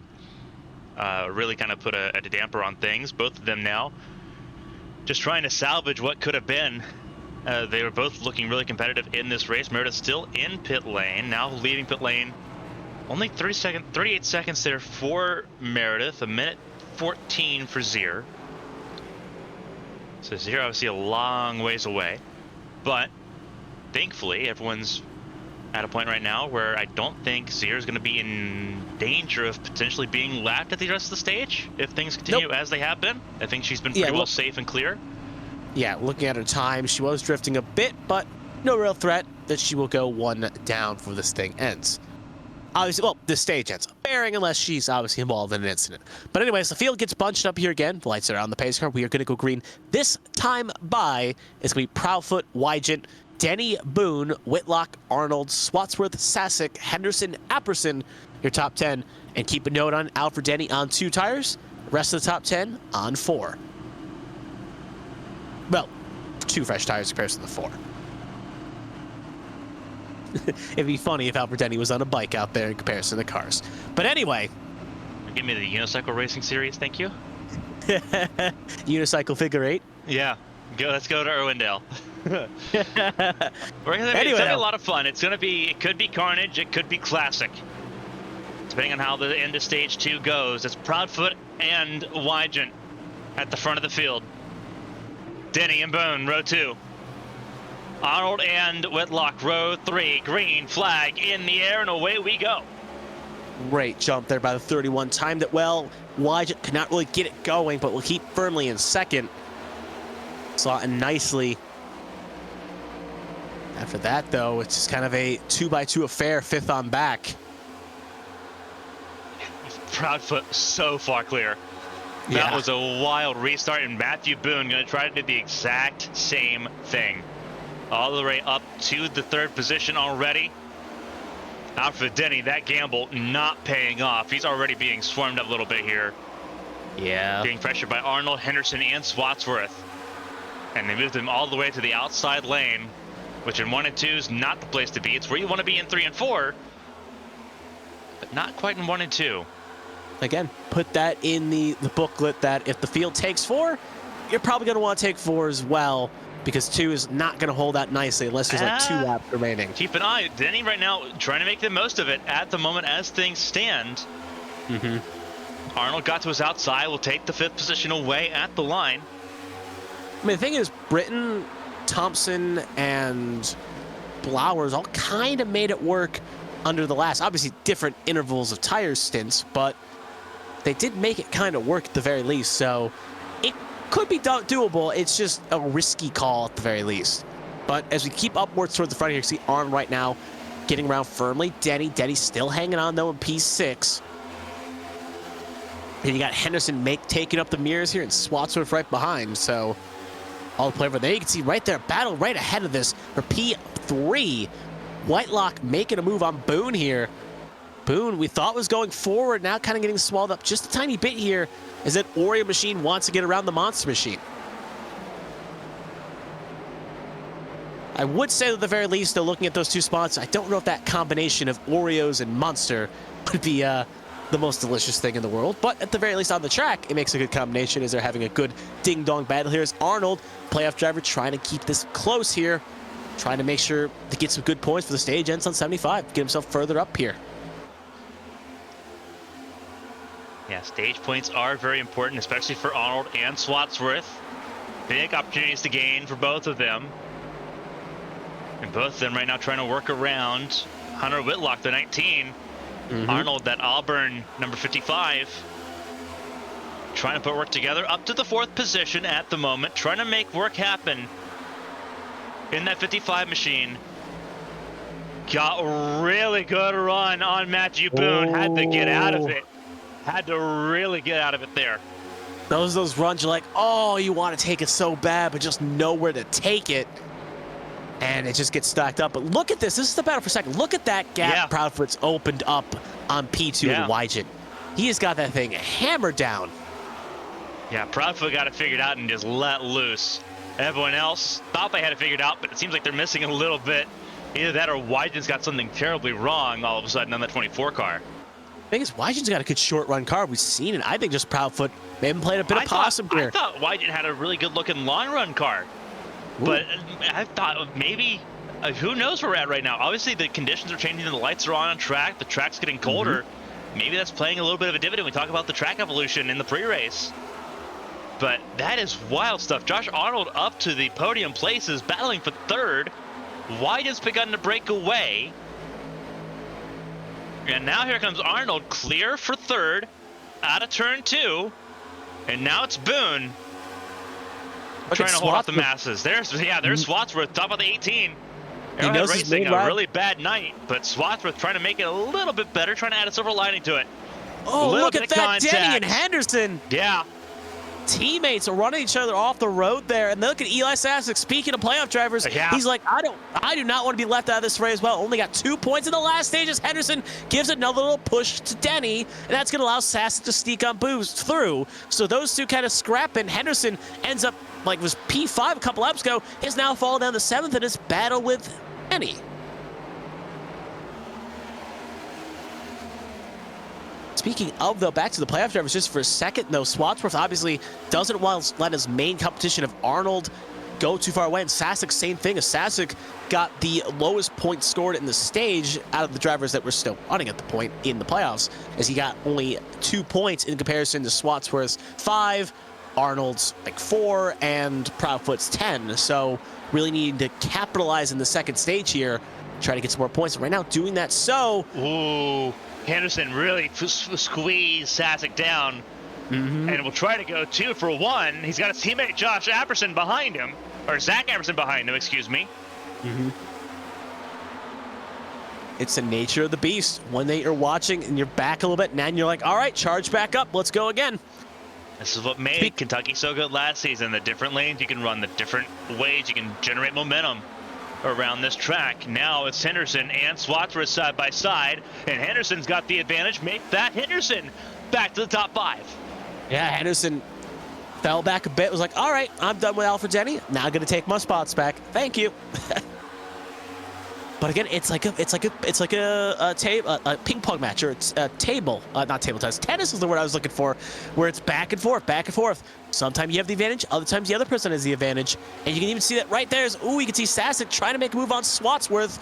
And right there, join the fray as well on the high side. Denny's still hanging on. It's still a net gain for that 21, as he's still in the top 10. If he can hang on for a little over 12 laps, it's still going to be a net positive, but still a very hungry field behind him. That's a long ask for the 2-tire 21. Yeah, it's a long. If he does make it work, it opens up the strategy game in stage 3. So Denny's, for science, doing the work of saints in that 21 crew. By the way, we were saying, oh, Zier had a good chance of not going a lap down. Well, I think we were wrong on our prediction. Very wrong. Yeah, she is about to get swallowed up here, as the leaders are not that far away. And speaking of, Wygett has reeled in Proudfoot and is now hounding the back of said 31. Yeah, the silver lining for Zier. Ooh, look at that. 3 wide, trying to cut you off. Arnold and Boone side by side for third. The silver lining for Zier is that she'll be the only car 1 lap down. So that works out a little bit to Zier's favor. She'll be able to get the free pass to Josh Gaiman's detriment. Once stage 2 comes to an end, you see Zier's car pretty well put together again. Nose of that car back on, so they've done some significant work on pit lane there. That engine definitely still feeling the effects of it. Yeah, it's a lot of diminishing returns there. It looks pretty, but doesn't sound pretty when it's running at full speed. Wygett really trying to hound. Trying to be a spoiler. You look at where Zier's at right now, and Zier just trying to stay out of the way at this point. Not a whole lot she can do to try to hold on to this one. Got passed there by DJ Trout. Yeah, at this point, you're hoping for net retirements, cars retiring, or at the very least, not end up getting involved in Sharp. something. Not sure if Sharp was planning on going. Yeah. Zier was pretty well in the outside lane from the start. Honestly, that part that Sharp may just had tunnel vision there, was focusing on her battle, and then looked up and saw a big 50 filling up the mirrors. Possible. Oh, odd situation half. But to finish my point, though, right now she's just hoping for retirement here, or at the very least, hoping that she doesn't get a pedal here. So she's just trying to limp it around and hope she can get a few extra points. but pressure's going to be on for Bristol for her next week. But focusing back up towards the front here, Proudfoot again, still holding on to the charge here. Wygent kind of fluctuating a bit here. Last time by, it favored Proudfoot by a little over a tenth. And now, you see the times here again. Can Proudfoot keep the foot down here and keep the gap the same? And it looks like, yep, Proudfoot was the fastest in that top 2. But more importantly, not the fastest in the top 5. That's Matthew Boone, who you'll see here in a second. He is coming as well. And Josh Arnold under pressure with Blake Henderson and Apperson filling up his mirrors. So it's getting racy in 2 separate battles here. As the lead's kind of getting a little bit shrunk up here. And the battle for 4th, you can see Arnold just trying to hang on. Coming to 6 laps to go in stage 2. The lead is center of your screen. Proudfoot and Wygent with Boone in 3rd. Josh Arnold trying to be the floodgates and stay closed for a hard-charging Blake Henderson. Apperson looking for one of his best results of the season. That 4 car trying to follow his teammate through for Tombstone Motorsports. Keep an eye there. That is a little tight. Ultimately, Apperson, I think, on the wrong lane there at the 3 and 4 to try to make a pass on the 55 of Josh Arnold. But it kind of works out here in turns 1 and 2 if he can get any more clear. I think Arnold just has a little bit more momentum. And make sure he stays away from the side draft too. You saw more than a car with the space. Not allowing Apperson to really apply any side drafting strategies there. He'll side draft there off of turn 3 and 4 and slingshot around Apperson to hold on to top 5. But then again, keep an eye on Mark Parkhurst. Not far behind. He's good at these 1.5-mile ovals in the trucks. Obviously, trucks and next gen are 2 different beasts, but he's at least making it work right now. Currently P7, trying to get maybe into the top 5 here before the stage ends. Yeah. Swatsov as well, though, and Sasek not really following Arnold's lead here. Kind of stuck a little bit further back here. Trying to make something happen with this pack being so thick and so condensed. It's a bit tough to try to get forward here.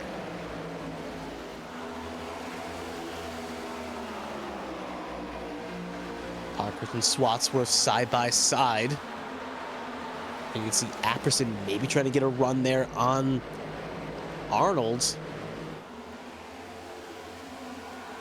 Didn't work last time. He went low, Apperson, but maybe this time the right spot here can make it work. But 3 and 4, like you were saying, Carmen, favors the high groove, drifting up again, but just cannot finish the deal. Same song, different verse. And same thing happens now. It's an open up for Parkhurst through 1 and 2 to try to make a move on Apperson. As we have come to 2 to go in the stage, Proudfoot will take the white flag lap in the stage the next time by. So Arnold trying to hang on here, make something happen, make that car wide. You can probably see the T-fence signs out in the grandstands. Truly trying to make this thing happen here. Parkhurst trying to get around Swatsworth as well, trying to get around Apperson.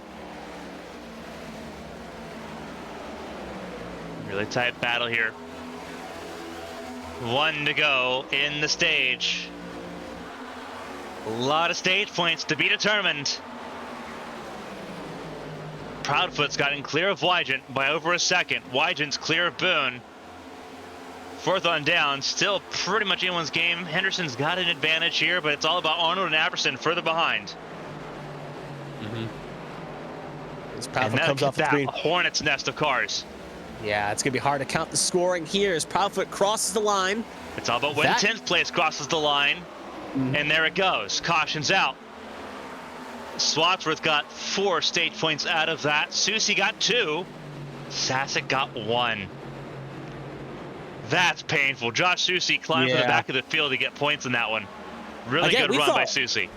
We thought Susie was tearing up. We thought, oh, we probably won't see him again. Yeah. And now he's got back in the top 10. So right now, if you're Proudfoot, Wygent, and the leaders, you got to keep a note on that 81's back. That 81's not done.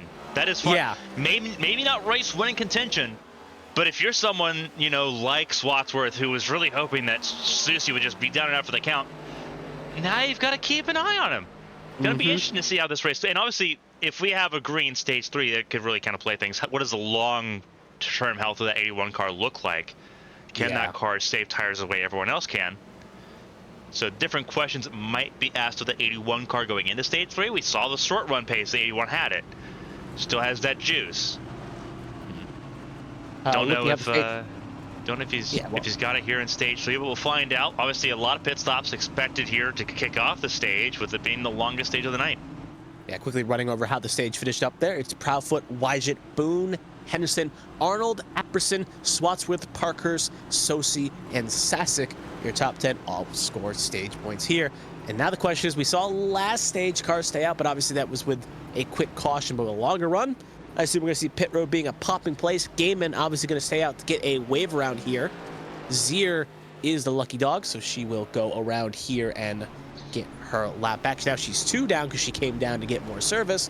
So Gaiman will get the lucky wave around here, and Zier will get 1 of her 2 laps back.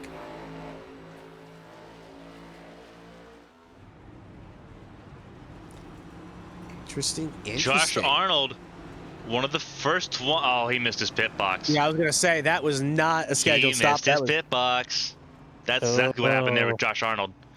Missed his pit box there, and unfortunately, that means he's gonna end up dropping all the way to the back of the field to make service. Proudfoot, Wygant, Boone, Henderson, Apperson, Swansworth, Susie, Parkhurst, Trout, Sasic, Whitlock, your top 12. Really, that's top 11 once Josh Arnold comes back down pit lane here. Just completely missed his pit box. That is devastating.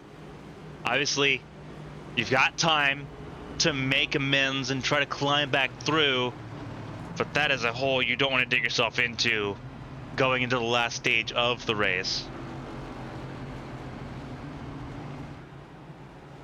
And that's almost definitely a pit stop for the 55.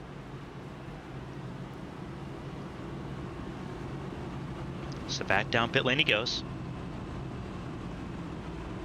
He's having to wait for somebody. I was gonna say, I think Sasic may have got a speeding penalty or something, because I heard him talking about speeding. Ooh, and that's a serve under green. Yep. That's so. At least Arnold's not alone in that. It could be worse. Yeah. And Arnold had to wait for William Britton to get through. So he had to wait for a while to be able to come back down pit lane. So he'll eventually come down to make service. But he's going to drop from the front of the field where he was battling for top 5s to 20th at best. And the problem is now he's back with the Hornets and the Hornets' nest. Yeah. Not an easy situation to try to carve your way through, especially with borrowed time. You don't have like the end of stage 1. Like at the end of stage 1, you had still well over 100 laps. Now you guys got a hair over 60 to make this happen. So this is not an easy way to get forward. And for Arnold and Sasic, Arnold at the very least, he's not going to stay on the lead lap. Sasic, he's going to have to come in under green. He's going to lose a lap. He's going to need a quick caution to try to get back this. And consider Sasic was just barely above the line. Arnold was a ways below the line, 33 coming into tonight. And with now it looks like Sosi has kind of rebounded at least a little bit here. One of the main rivals around these two drivers, along with Swatsworth. It's just not. You don't want to make mistakes, especially in the chase, and this is definitely not a night you want to make a blunder here, and you can truly see the effects happening here.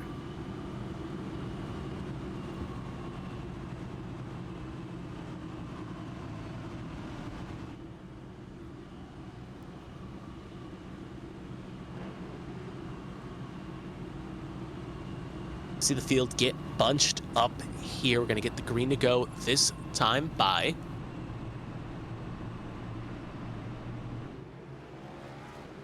it's going to be Proudfoot, Wygant, Boone, Henderson, Apperson, Swatsworth, Parkhurst, Sosi, Trout, Whitlock, your top 10. By the way, for those that are complimenting the cool graphics package we got on the screen right now, the TNT-inspired package, you can see a lot more of it if you tune into the Champ Car broadcasts on Wednesdays. They run this primary theme, I guess you could say, on those Wednesday series. But since obviously ABN is the home track of Kentucky, or Kentucky is the home track of ABN, I bring out something a little bit special for the races this week here tonight.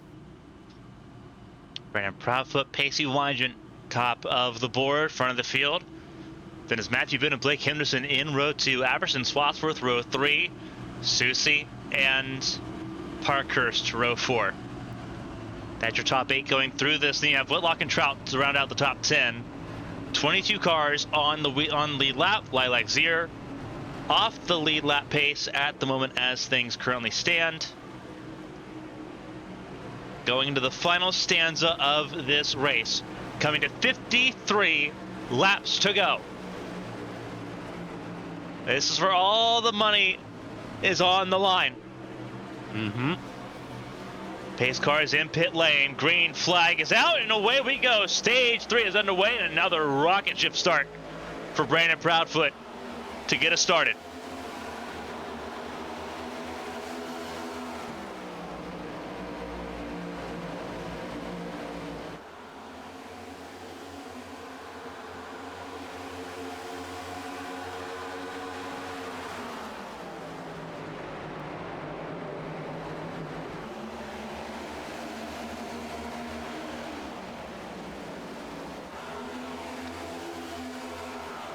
Proudfoot leads the opening lap of stage 3. Wygen stays second. Blake Henderson looking for a podium. This would be his first point scoring podium of the season if you can hold on to it. Yeah, right now looking to charge to get more than a podium at the very least, trying to make a move for second on Wygen. He has looked really strong tonight, and he's going to look to the outside of the 24 through turns 3 and 4. Trying to build momentum. Wygen covers the bottom. And Henderson trying to finish the story in that machine at the very least, but still a little ways to go to do that as he's still got two very fast cars. He's feeling it right now. He's feeling really good in that 25 machine. That Ford Mustang looking very pacey tonight. Trying to get around the 24 of Wygen. Smooth and like got butter. Around him really easily. That was really effortless there for the 25. Smooth. That was sparkling clean for Henderson. Made it look easy. And now it's all focus on 31 of Brandon Proudfoot for Henderson. I said at the beginning of the broadcast, this is a chance for some drivers under the radar to really shine tonight. You look at Matthew Boone. We've not seen a lot from him this season. Turning 2024, we saw Boone shine a little bit. We've seen Henderson obviously shine. Hunter Whitlock is still in the top 10 in this race. I think scored points in just about every stage. Tonight, I don't know if he scored points last stage. I think he may have missed out just barely on stage points last stage, but he scored in stage 1. Alfred Denny's in the top 10. Parkhurst in the top 10. You can't count out the car currently in third. Wygen has been up front all night. There's a lot of spoilers. Apperson. There's a lot of drivers here. Yeah, Apperson's another good one. Yeah, a lot of strong drivers that maybe don't have the best week in and week out you see, but definitely could be a bit of a spoiler. Definitely showing their flow here tonight. Speaking of his watch battle here, Josh Gavin has officially pulled behind the wall. His day is done. He will join the car graveyard with 23 cars still remaining and 22 on the lead lap. So just a quick update for the Joshua Gavin fans at home. But this battle still rages on here. As we're watching Henderson trying what he can do to try to cut into this, but kind of more importantly, it's turned into a single file line. Usually we've seen throughout these restarts and these packs, it's been very chaotic, 2-3 wide battles. But now it's kind of maybe the field's got a little smarter as the sun's right down, or maybe just waiting for the fireworks to truly start. It's been single file. Everyone's not really getting in a lungy distance to really try to make moves here. Maybe try to save tires just a little bit if this goes green. Maybe not one wreck a car. Who knows? But at the very least, they're making this these tires last to, or at the very least, get farther than the stage and not trying to end up wrecking each other. Laps beginning to continue to tick away. Proudfoot pulling away 6/10 the gap between Proudfoot and Henderson at the moment. Henderson's in the center of your screen, trying to stay ahead of Wygen and Boone.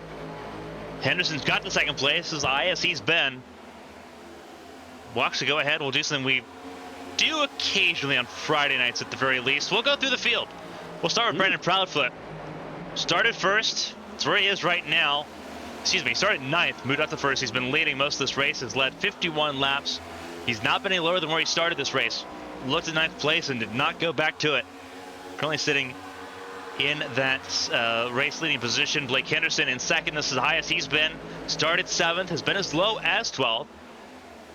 Going into this at the moment as things stand, he's only half a second away from Proudfoot here, trying to keep that measured distance there for the race lead, but still it's gonna be a lot harder to actually get to Proudfoot here now that Proudfoot's got the clean air that he's got. Pacey Wydget in the 24, a full second behind the race leader Brandon Proudfoot.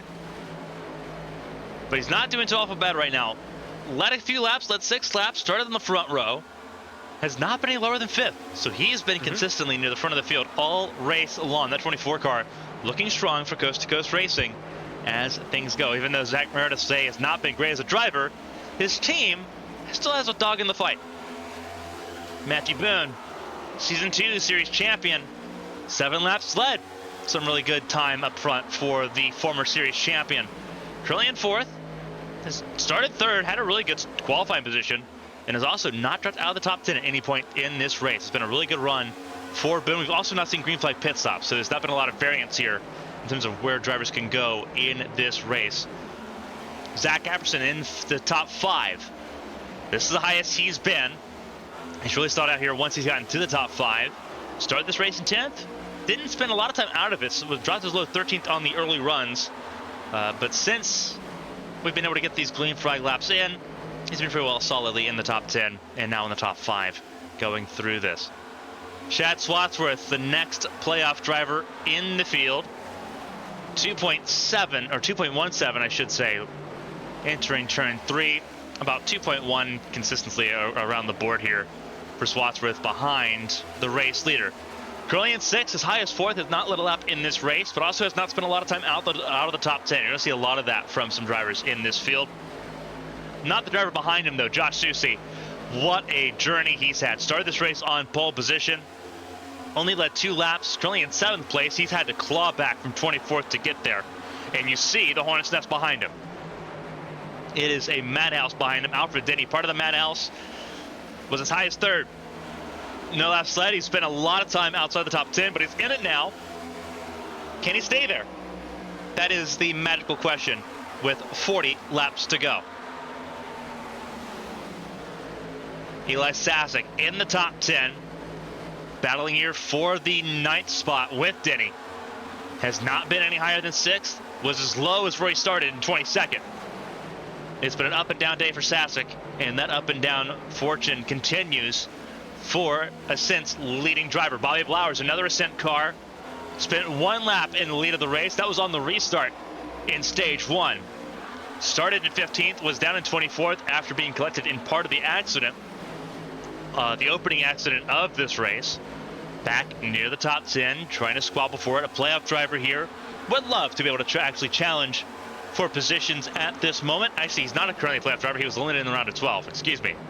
He was the 9th place driver in that round. Former playoff driver, still would like to gain momentum here, especially when battling with the likes of Peltier Sharp, who we're not going to have a lot of info on because of the change of position all of a sudden there. We will see Mark Parkhurst, though, up to 11th. Started 18th, was as low as 24th, has been as high as 7th for car 90. We'll look further back. DJ Trout. No laps led, has spent very little of it in the top 10 as well, as high as 9th, and that's been it so far for Trout. He is in the thick of the storm, as you can see there, and Susie beginning to pull away from the group.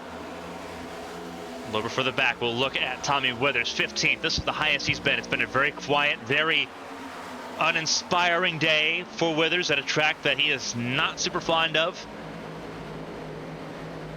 But pushing through and persevering in that 6th for Unforgiven Motorsports. Lena Thompson in the 16th position, led 2 laps in this race.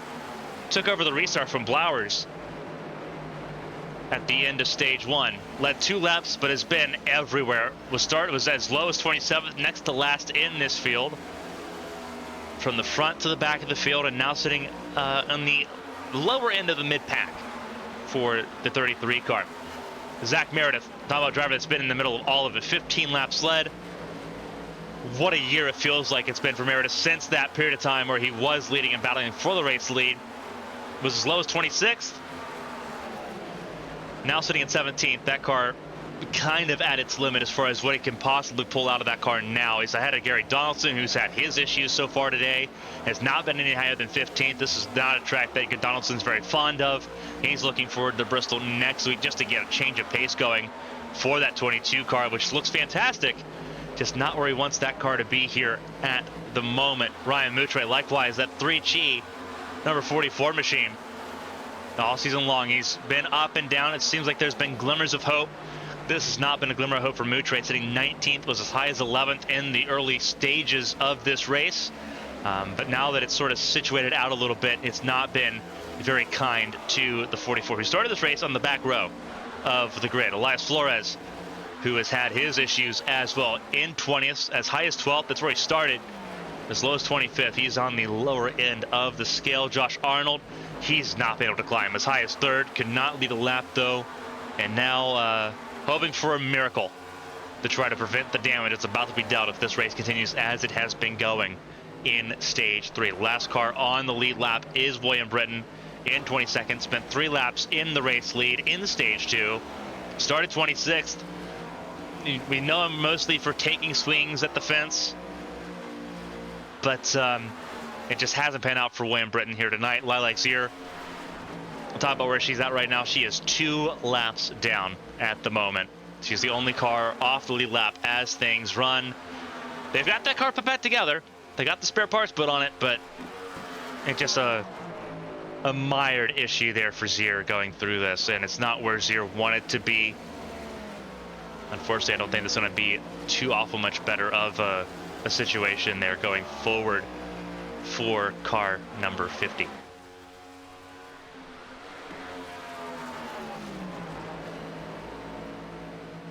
That will be the rundown through the fields. We went through basically won the 23.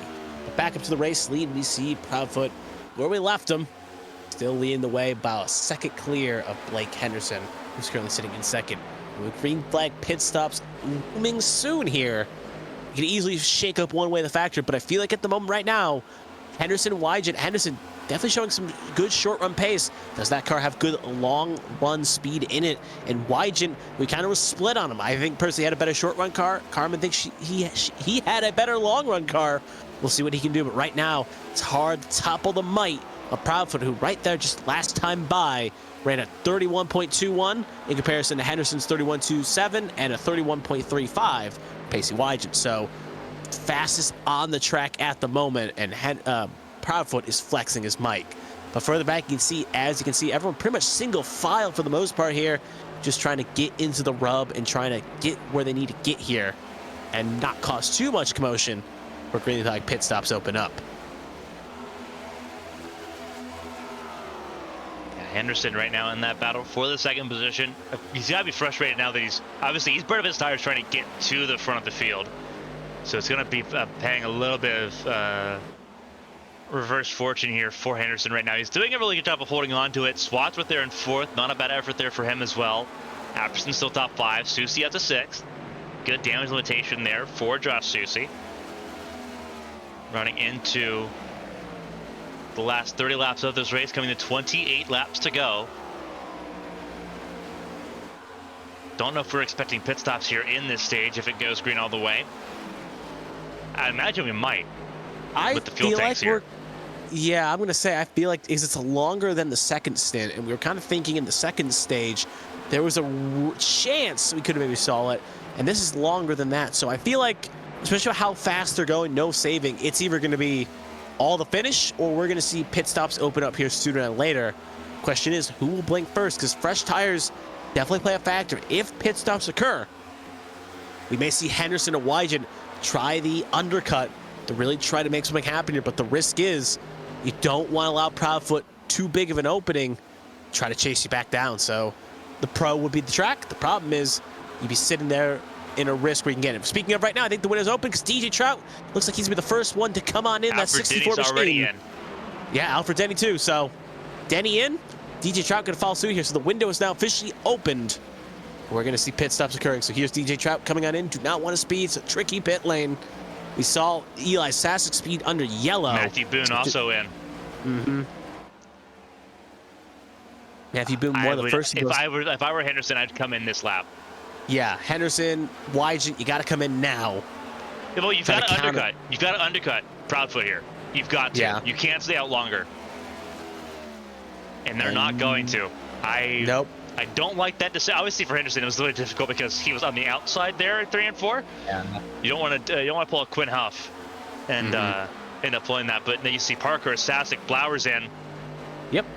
That's a challenge. I would definitely be calling my shot here and coming in.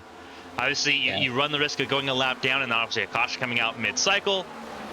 But that's a caution. Speaking, that's that why sharp. That's why we're in the booth and they're on track. Alyssa Peltier sharp. Again. Looks like the reason for the caution. What exactly happened is, I just saw what it was, but we'll let the viewers see what it is. But caution was thrown for what happened with her. So here's exactly what happened. Nice little shot of the camera guy. Yeah, we're a little bit far away from you. This is what happens to Peltier sharp. Mm-hmm. I got a hunch what happened, but we'll see as... Yeah. Just almost a watch it wheel snap. Disconnection. Almost. I think either wheel or a headset disconnection. Yeah, and then it just tows. So I think her wheel or headset or something went that blank. wasn't a tow. That was a sharp disconnect, like from the system. Yeah. Mm-hmm. So that is Peltier Sharp's race effectively done. And in turn, that pinned Parkhurst, Sasek, boom. That pinned a lot of cars lap down. Yeah. Now they're gonna get wave rounds, so they're not like gonna be pinned a lap down. They have a chance to get it back. But that's but painful. now they're gonna have to come from the back. Sasek, obviously one of the player drivers in that little pile we were talking about. Matthew Boone having a great run, trying to get a win here, kind of make a season better. But yeah, right now gonna have to come from the back. It does open the door for Josh Arnold, though, who gets bailed out by this and is allowed to get a little closer. And Blowers missed his pit box. Oh. Because he pit on lap 77. He is not pit yet. At least not that I'm seeing. It looks like he came down pit lane. We'll have to wait for correction on that, but I don't think he made his pit box on that. Because I'm not seeing a pit stop. I'm not seeing a pit stop listed in the last pit stop window. Yeah, he didn't even come in. Box because of the yellow. Yeah, that's correct. He missed his box because of the yellow. I'm not sure why he didn't come in this time. Because the pit lane would have been open. Odd. Maybe, I don't know. That one's as good of a question to say. Maybe he's trying to roll the dice, but he'll have to pit eventually. So, overall, an odd call. Yeah, it looks like it was close. It was a close pit lane for him. See what he does here. We'll have to wait and see. Obviously, he's going to come in this time because you just can't make it from here. No. Speaking of, while we see what happens with Blowers, we'll actually see if he comes in this time. Bye.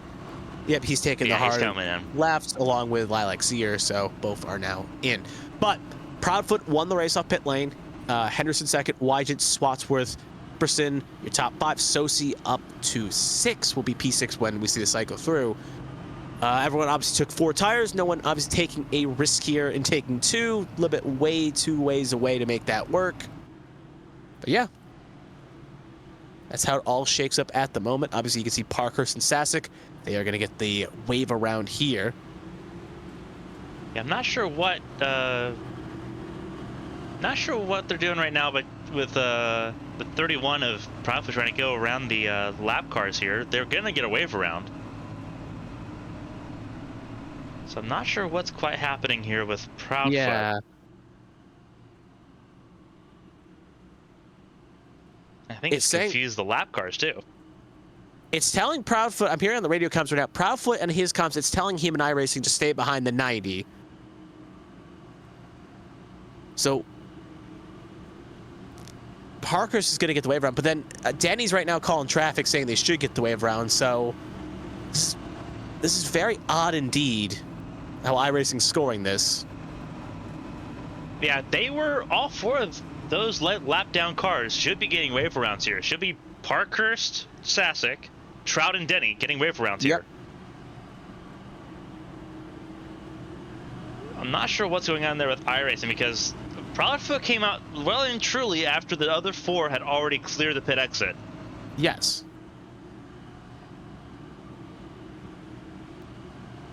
So they're going to try to figure this one out. Wishing the best of luck on that. They're doing the math right now. I think they are going to get the wave around if they're not get cleared. Sasek. Yep, they're not getting the clear. So Sasek, Trout, and Denny did not get the iRacing commands to go around, so they'll have to get that cleared. but they'll get waved around now. So it will fix itself through control. They need to get doubled up here. Henderson's still on the behind. It's telling, just to add insult to injury, it's telling Henderson to be on the inside. It's telling Proudfoot to get on the high side. So, and then we're gonna get an extra lap here anyway to kind of get this sorted, as it's kind of chaos here at the moment. So, obviously, the lights have come back on the pace car. You see the pace car with the yellow lights up the top of the car, sort of the indicator that, hey, we're gonna have to try to figure this out. It should be just Proudfoot would have the choice. I would assume he would choose the inside lane for the start. And then it would be Henderson. I would assume that they would just have to go through and just override the iRacing control system. They've done the wave arounds here, and everyone's largely in the positions that they need to be in. Those that got wave arounds, or the lucky dog, or the free pass, they're now single file at the back of the field. All of that looks orderly. Yeah. It's just the front of the field that needs to catch up now, and everyone's trying to figure that out. Yeah, they're getting it in order here. Obviously, there's a weird situation with the wave round having to get overridden, and now, again, 31-25. It may just have to be a mass clear here once everything gets going. Basically, is what it's going to have to be to get this taken care of, because it's telling Proudfoot and Henderson that they should be in different lanes. They should be swapped lanes. Flip-flopped. Yeah, which is going to be interesting there. Proudfoot, Henderson, Wygant swapped with the top 4. They're going to get it situated here. Got a little bit of the USAC scoring for those that remember the IRL from the 90s. He'll appreciate that one. So anyway, with 20 laps to go, it's going to be a shoot to the finish here. We know that 31 has a rocket under that machine, but we know Henderson's got a good run car. Yeah.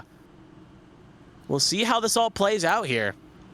What can these cars do around them? Can they catch up? Can they make this happen? Sosi, remember, had a fast 81. He's finally back inside the top 6 for the first time in a while. Gonna try to make something happen here. So a lot of cars ready to capitalize, maybe make something happen. It's the race of maybe the spoiler.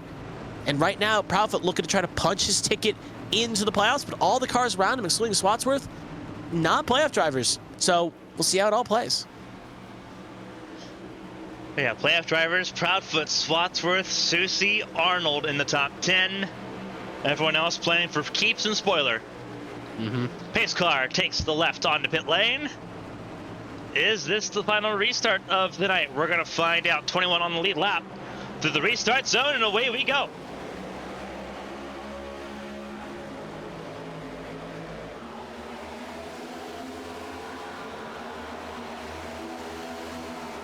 Proudfoot with a really good rocket restart here. Wygant gets second. A little loose there, still loose. Saves it. Really good save there by Apperson. We stay great. Had that sideways through 1 and 2 there, completely sideways. Was fighting that thing. Got it saved though. We stay green, more importantly. Henderson falls down 2 spots. He's down to 4th, possibly under pressure from Sosi for 5th. So Henderson did not get it going, and now he's under Reap, possibly falling outside the top 5. Wygant trying to chase down that 31. Can he be the answer that not many other cars have had tonight? He seems to be the one driver that's consistently had Proudfoot's number in this race. It's now full throttle, push, push, push. Very reminiscent of how last season's race here went. Wygant in second, Swatsworth to 3rd, Susie 4th, Henderson top 5 still. Then it's Arnold, Withers, Whitlock, Meredith, and Thompson. Selena Thompson's rounding out the top 10 at the moment. Yeah. Last time I saw Selena Thompson inside the top 10 was when she stayed out at the end of stage 1. A little bit of drift out wide there by Whitlock for the behind in that battle there with Meredith. Honestly, right now, right there on the bumper of Proudfoot. Yeah. Definitely want to make a move happen here before those tires fall off. But honestly, right now, I'm keeping an eye on Sosi in that 81. I feel like we'll see him here in the wide shot here, currently in 4th, under pressure from Henderson. I think he's got something in that USPS machine that we just don't see yet. But obviously, with the laps ticking down, if he's got to show it, he's got to show it soon. I think he's being pressured there by Henderson. I think his mirror is going to be pretty full of that 25 car. And that's a distracting situation to be in there if you are the likes of Susie, whose car is still not 100%. That needs to be underlined. That car is still not 100% from that caution in stage 1. Mm-hmm. Proudfoot continues to lead the way over Wygant. Swadsworth in third.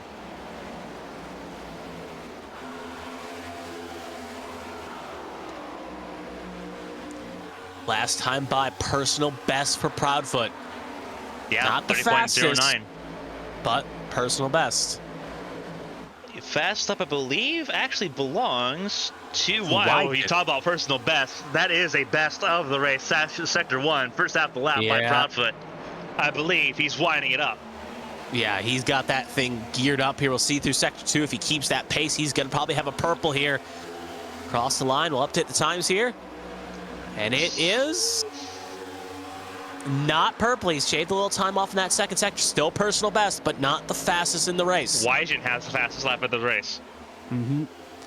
Still in Wygant's camp, but Wygant not keeping up here at the moment. That time by 30.07 for Proudfoot, 30.14 for Wygant. They are the two fastest cars on the track, though, at the very least. They are gaining a little bit on Swadsworth. 12 to go. Time by, then lost a little time for each of them, but Proudfoot still faster than Wygant. Yeah, less than a tenth separating them that time.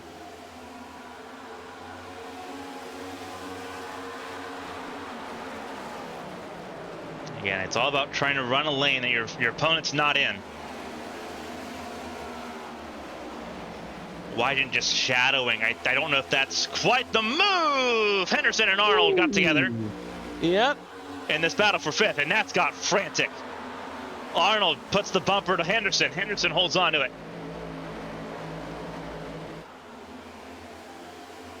And this battle for fifth has become fight night.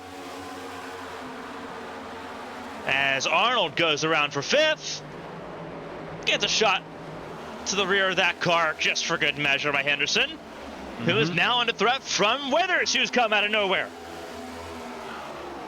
Withers again, another driver trying to play spoiler here.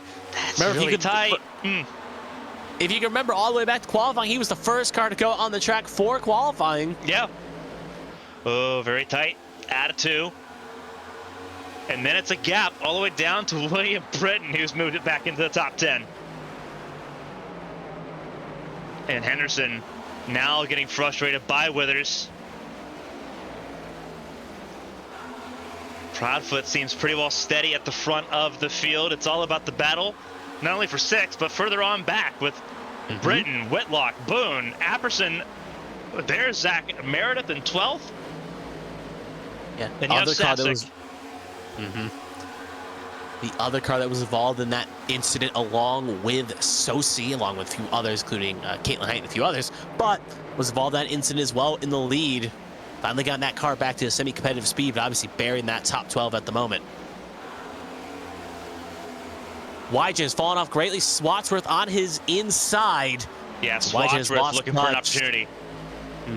Again, every point matters, and with Swadsworth right now needing probably an extra kind of points here with Zier having a rough night.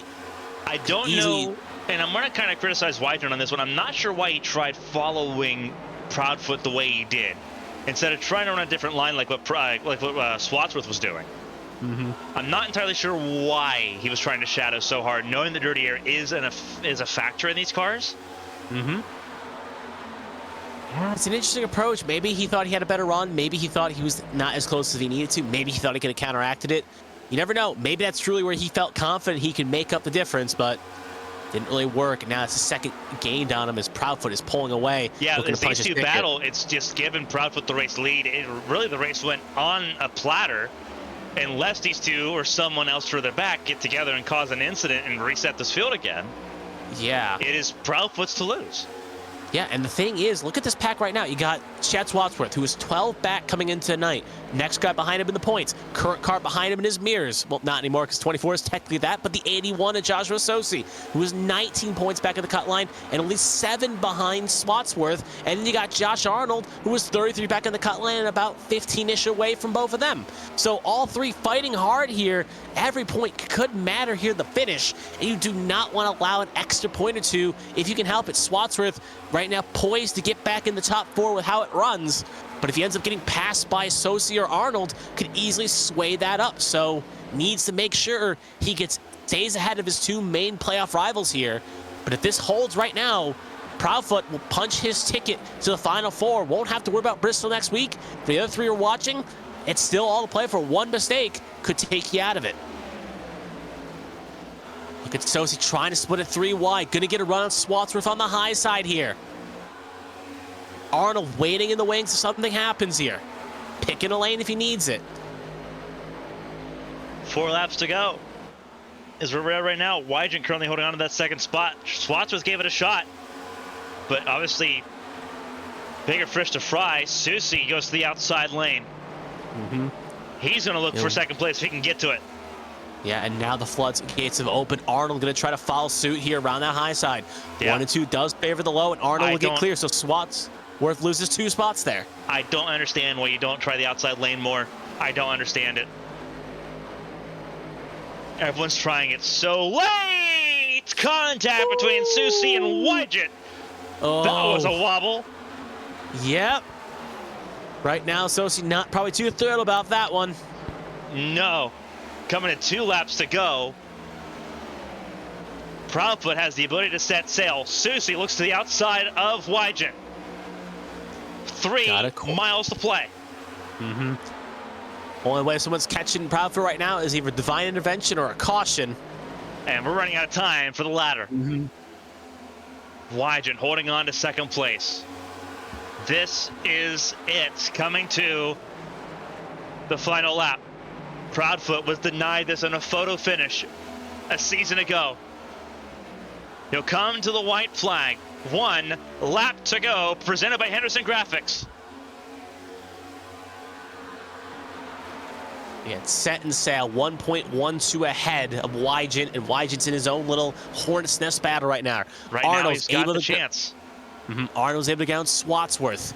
Can any driver maybe switch their positions here coming through 3 and 4?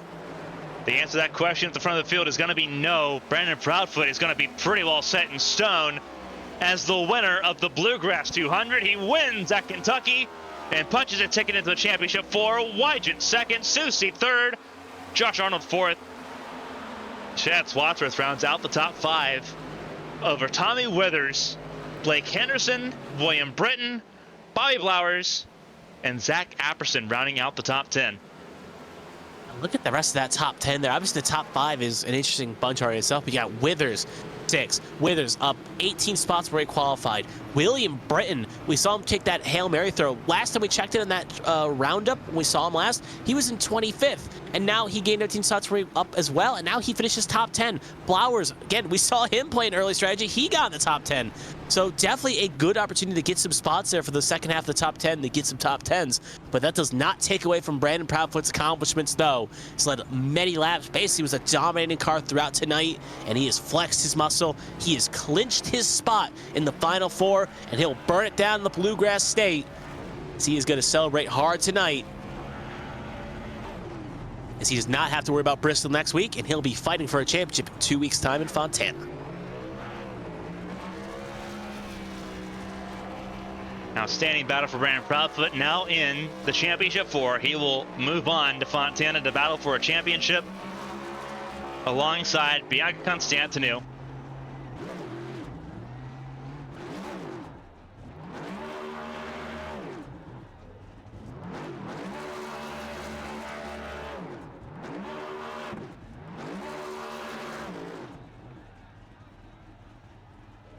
Brandon Proudfoot, race winner tonight here in Chicago, here in Kentucky, I should say, after being denied in Chicagoland 2 weeks ago.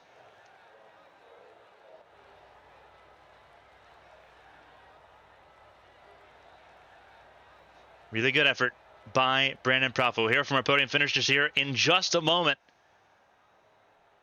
What a drive. We'll walk through the full finishing order here. We'll actually go through it now on your screen. Here's your top 12 in the order that they are in. Brandon Proudfoot, the race winner tonight, over Pacey Wygant. Josh Susie rounding out the podium.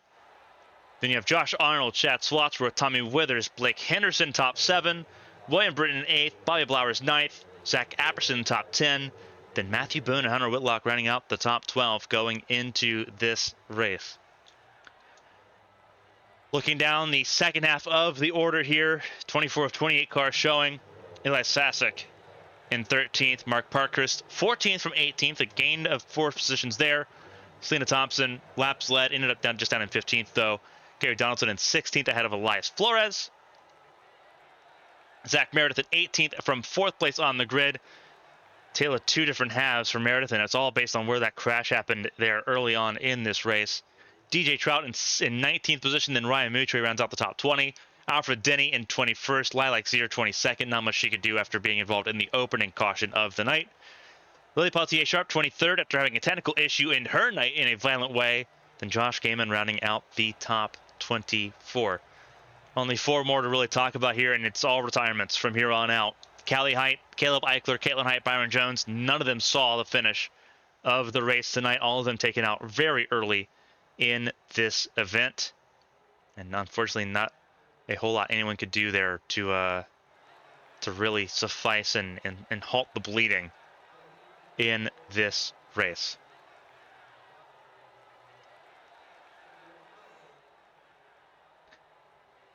We're going to talk to our podium finishers here. We'll start with 3rd place finisher Josh Susie.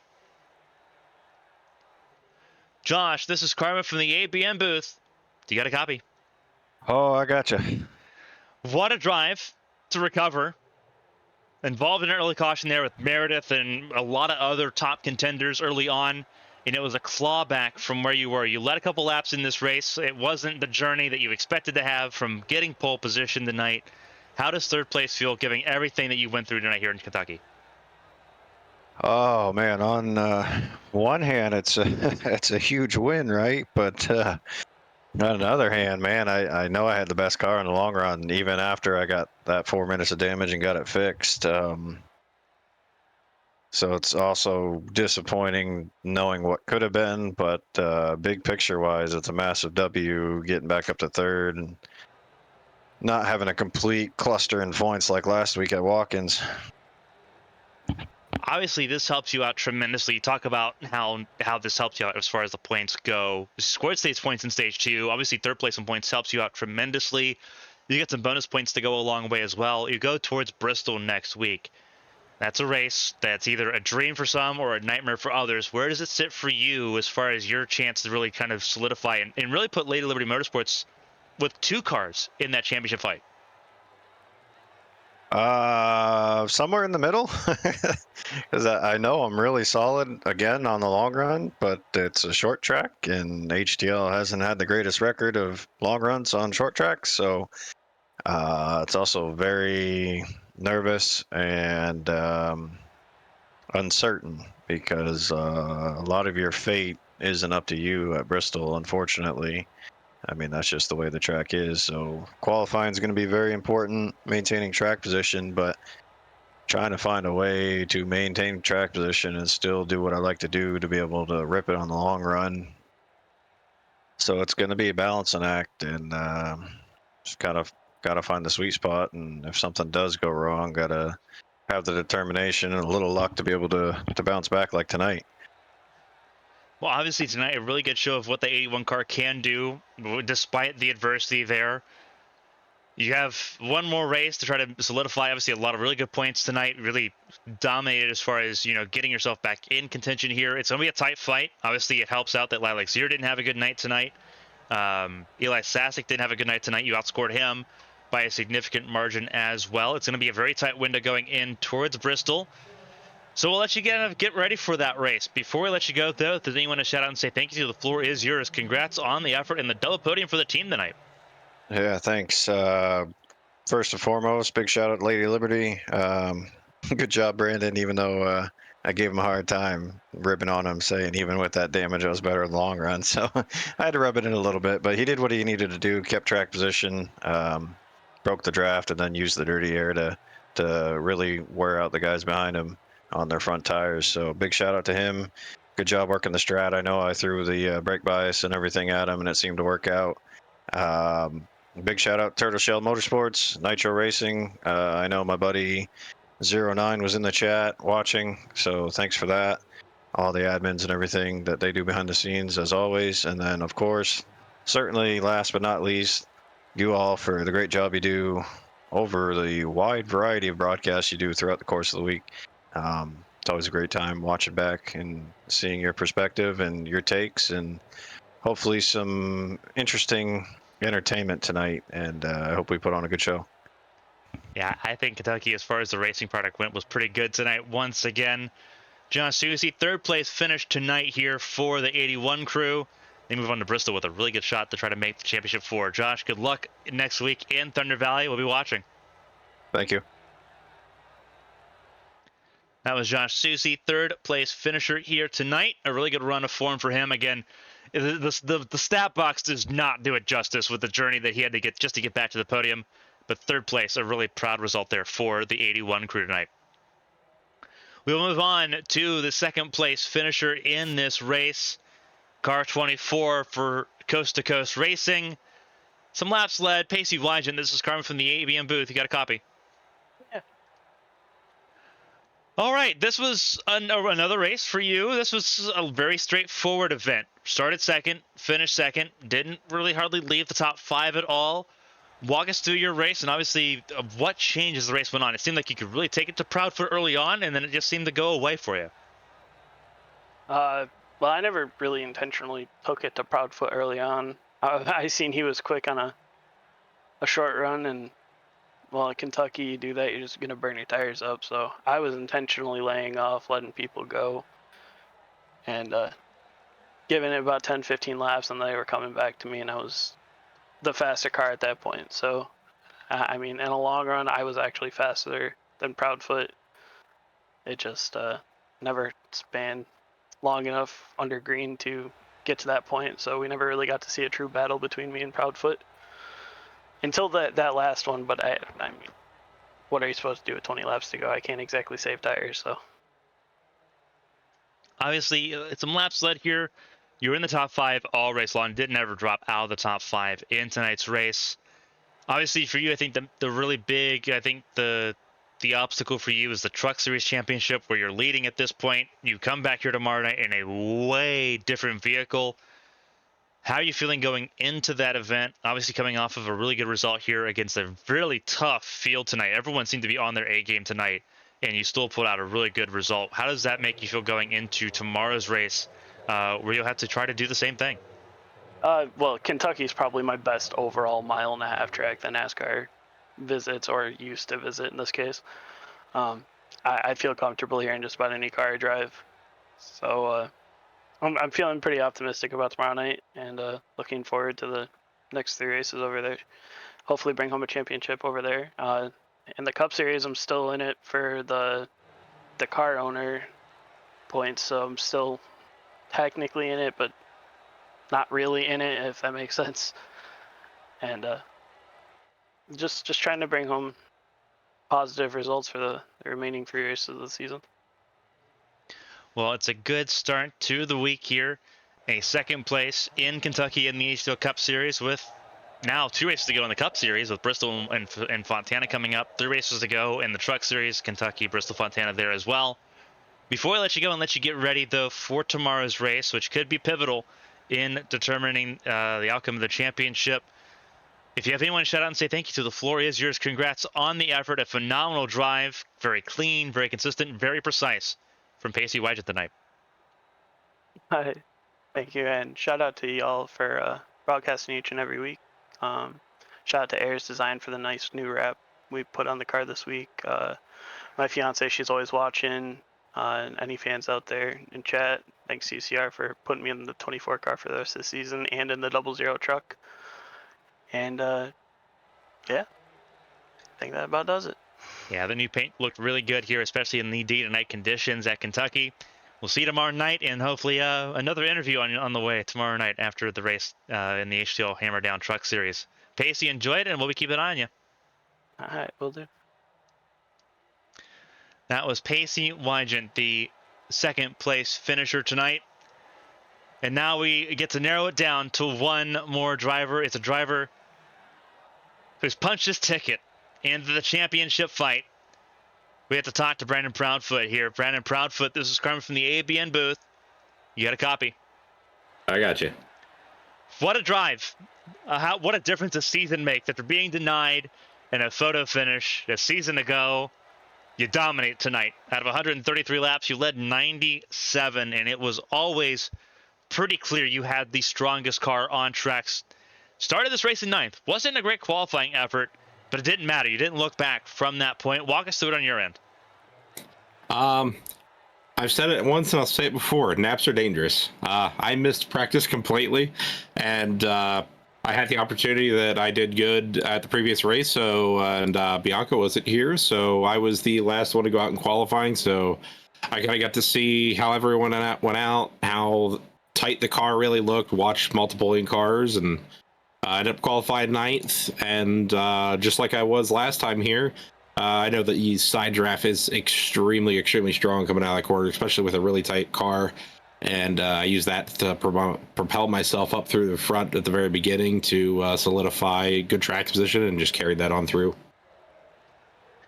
Obviously, with Bianca taking the win last week at Watkins Glen, it really kind of put an emphasis on tonight's race at Kentucky and next week's race, now even more of an emphasis on Bristol. You had a very strong car. It seemed like this was a race where everyone overall just seemed to bring a different level of their game. We saw a lot of drivers shine tonight that we hadn't seen shine consistently all season long. What was it about tonight that really kind of brought out a completely different element that we didn't see last season either? Honestly, repercussions. This car was extremely tight. And even more so whenever you're in traffic. And Kentucky, it's kind of like a macro super speedway somewhat, to where those first few laps, especially in 1 and 2, you can be hammered down. But if you're behind somebody, once you get 6-7 laps, those front tires start to go away. And if you don't acclimate to it and you just try to keep driving full bore, 10 laps later, you're not going to be able to turn anymore. And that's where your drivers that know your long run speed can really thrive. Sosi, I know he did, and he does an amazing job saving his front tires throughout the entire night. Even with his misfortune that he had, every pit stop we had, whenever we were sharing tire numbers over at Lady Liberty during the pit stops, every single time he would be 2-3% higher than me. So just a lot of discipline is needed, even though it is such fast-paced and ultimately tight racing here at Kentucky Speedway. Obviously, this is a different track. We don't get to race Texas here in HTL competition, but a very similar sort of feel with it being asymmetrical. It seemed like the outside lane worked at times. Was the outside lane something that in traffic was a viable option? And if so, when did it become not a viable option? Obviously, at the front of the field, you kind of hooked the yellow line and just kind of stayed there. It seemed like the people behind you tried shadowing you and couldn't make it stick. Was the outside lane a key to kind of keeping momentum going here tonight? It definitely is.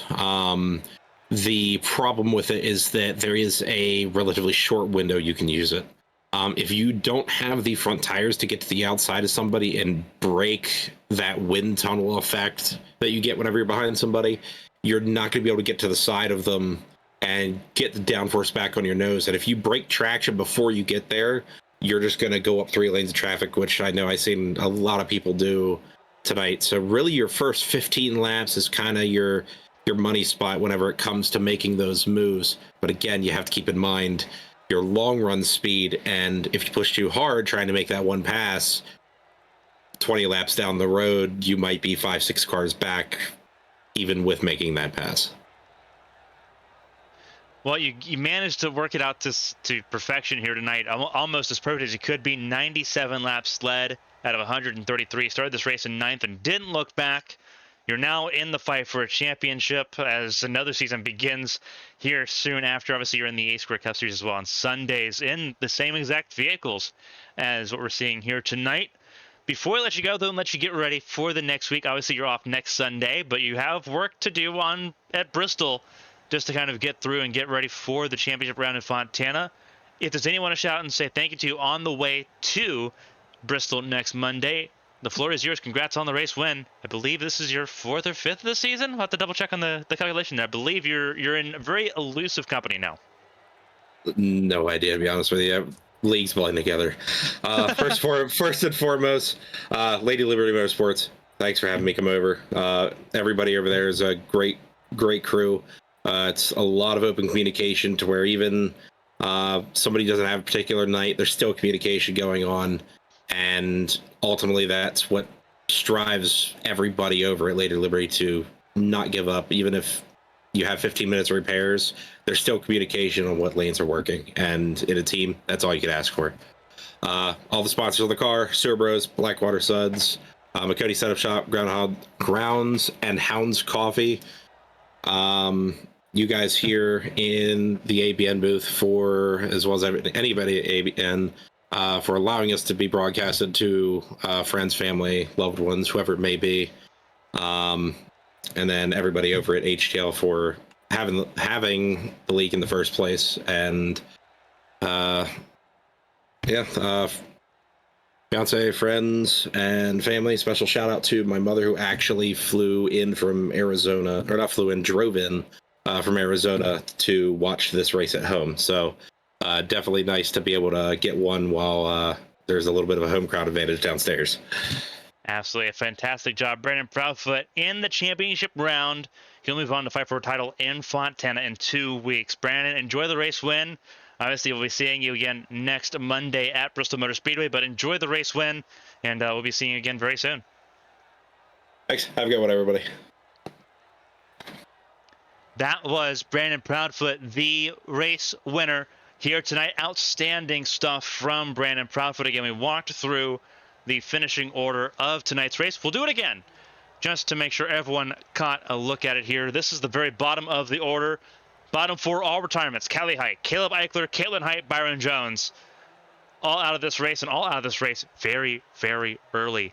Looking down the order here, or looking up the order, going upwards here.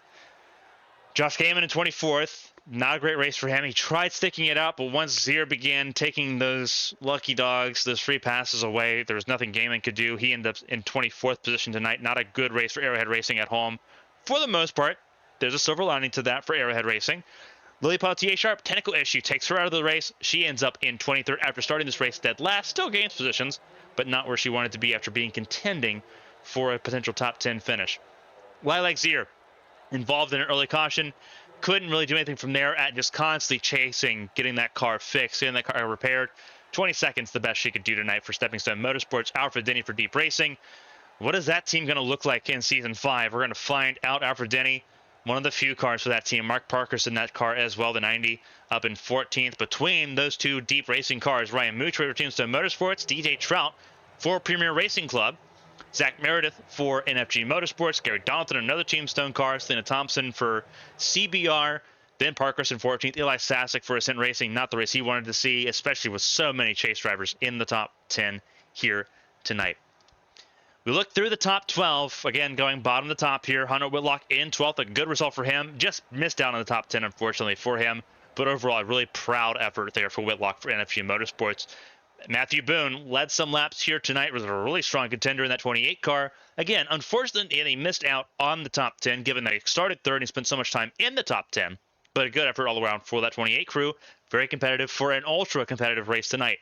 The top 10, all of it's earned at this point. Apperson in 10th, a really good fight there. That's where he started this race. So he was able to get back right where he started, but never really left that position either. Was able to really kind of stay consistent in that fight. Bobby Blowers, a really good result for him. Unfortunately, not a playoff driver anymore. Missed out on the round of 8, but a good result there for the 10 car for Ascent Racing. William Britton in 8th place, a really solid result for William Britton in a season that's been lacking for those results for Britton and the Britt family racing. Blake Henderson it looked possible that for a split second he had a chance to finish second or challenge for that race win. Tires fell away, though, and seventh is where he ends up. That's where he started, so not a bad result there for Henderson, all things considered, but he's kicking himself, wishing that he had a chance for another really solid result here to especially kick off the month of February in the Cup Series.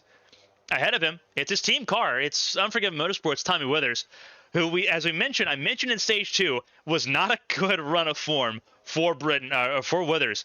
He turns it around, goes from 20th on track at the point when I was talking about him to 6th place at the finish. What a turnaround for Tommy Withers from 24th to 6th. He is our biggest mover of the race alongside William Britton, both of them gaining the same amount of spots, both of them gaining 18 positions on track here tonight. Shad Spotsworth, he started 5th, finished 5th. Much needed results and some stage points to go with it. He won stage points in both stages here tonight. Josh Arnold and Josh Susie ahead of him really tightened that playoff window. It was already tight at 12 points. Now it's going to be within 10 as we move into Bristol next week. Susie in 3rd. Pacey Wygant still in the team's championship here, fighting for coast-to-coast racing. Brandon Proudfoot punches his ticket in. He can kind of just vibe and relax at Bristol and focus on Fontana in 2 weeks' time. That is going to do it for us, though, here at Kentucky Speedway. We have one race tomorrow at Kentucky. It is the HTL Hammer Down Truck Series. 3 races to go in that competition. Wygant leads the battle for a championship in that competition. And then we head to Lone Star State, 8 p.m. I'll be on track. Kevin Young might be on track as well. Going to be a fun time racing at Texas Motor Speedway, the Champ Car World Series, race 3 of 14 from Texas Motor Speedway. It'll be David Kreutz, Olivia Hayward, and Taylor Mills in the booth for that event. That's the next couple days in preview here, and then we'll be back on Friday at Bristol in Thunder Valley for the HTL National Series.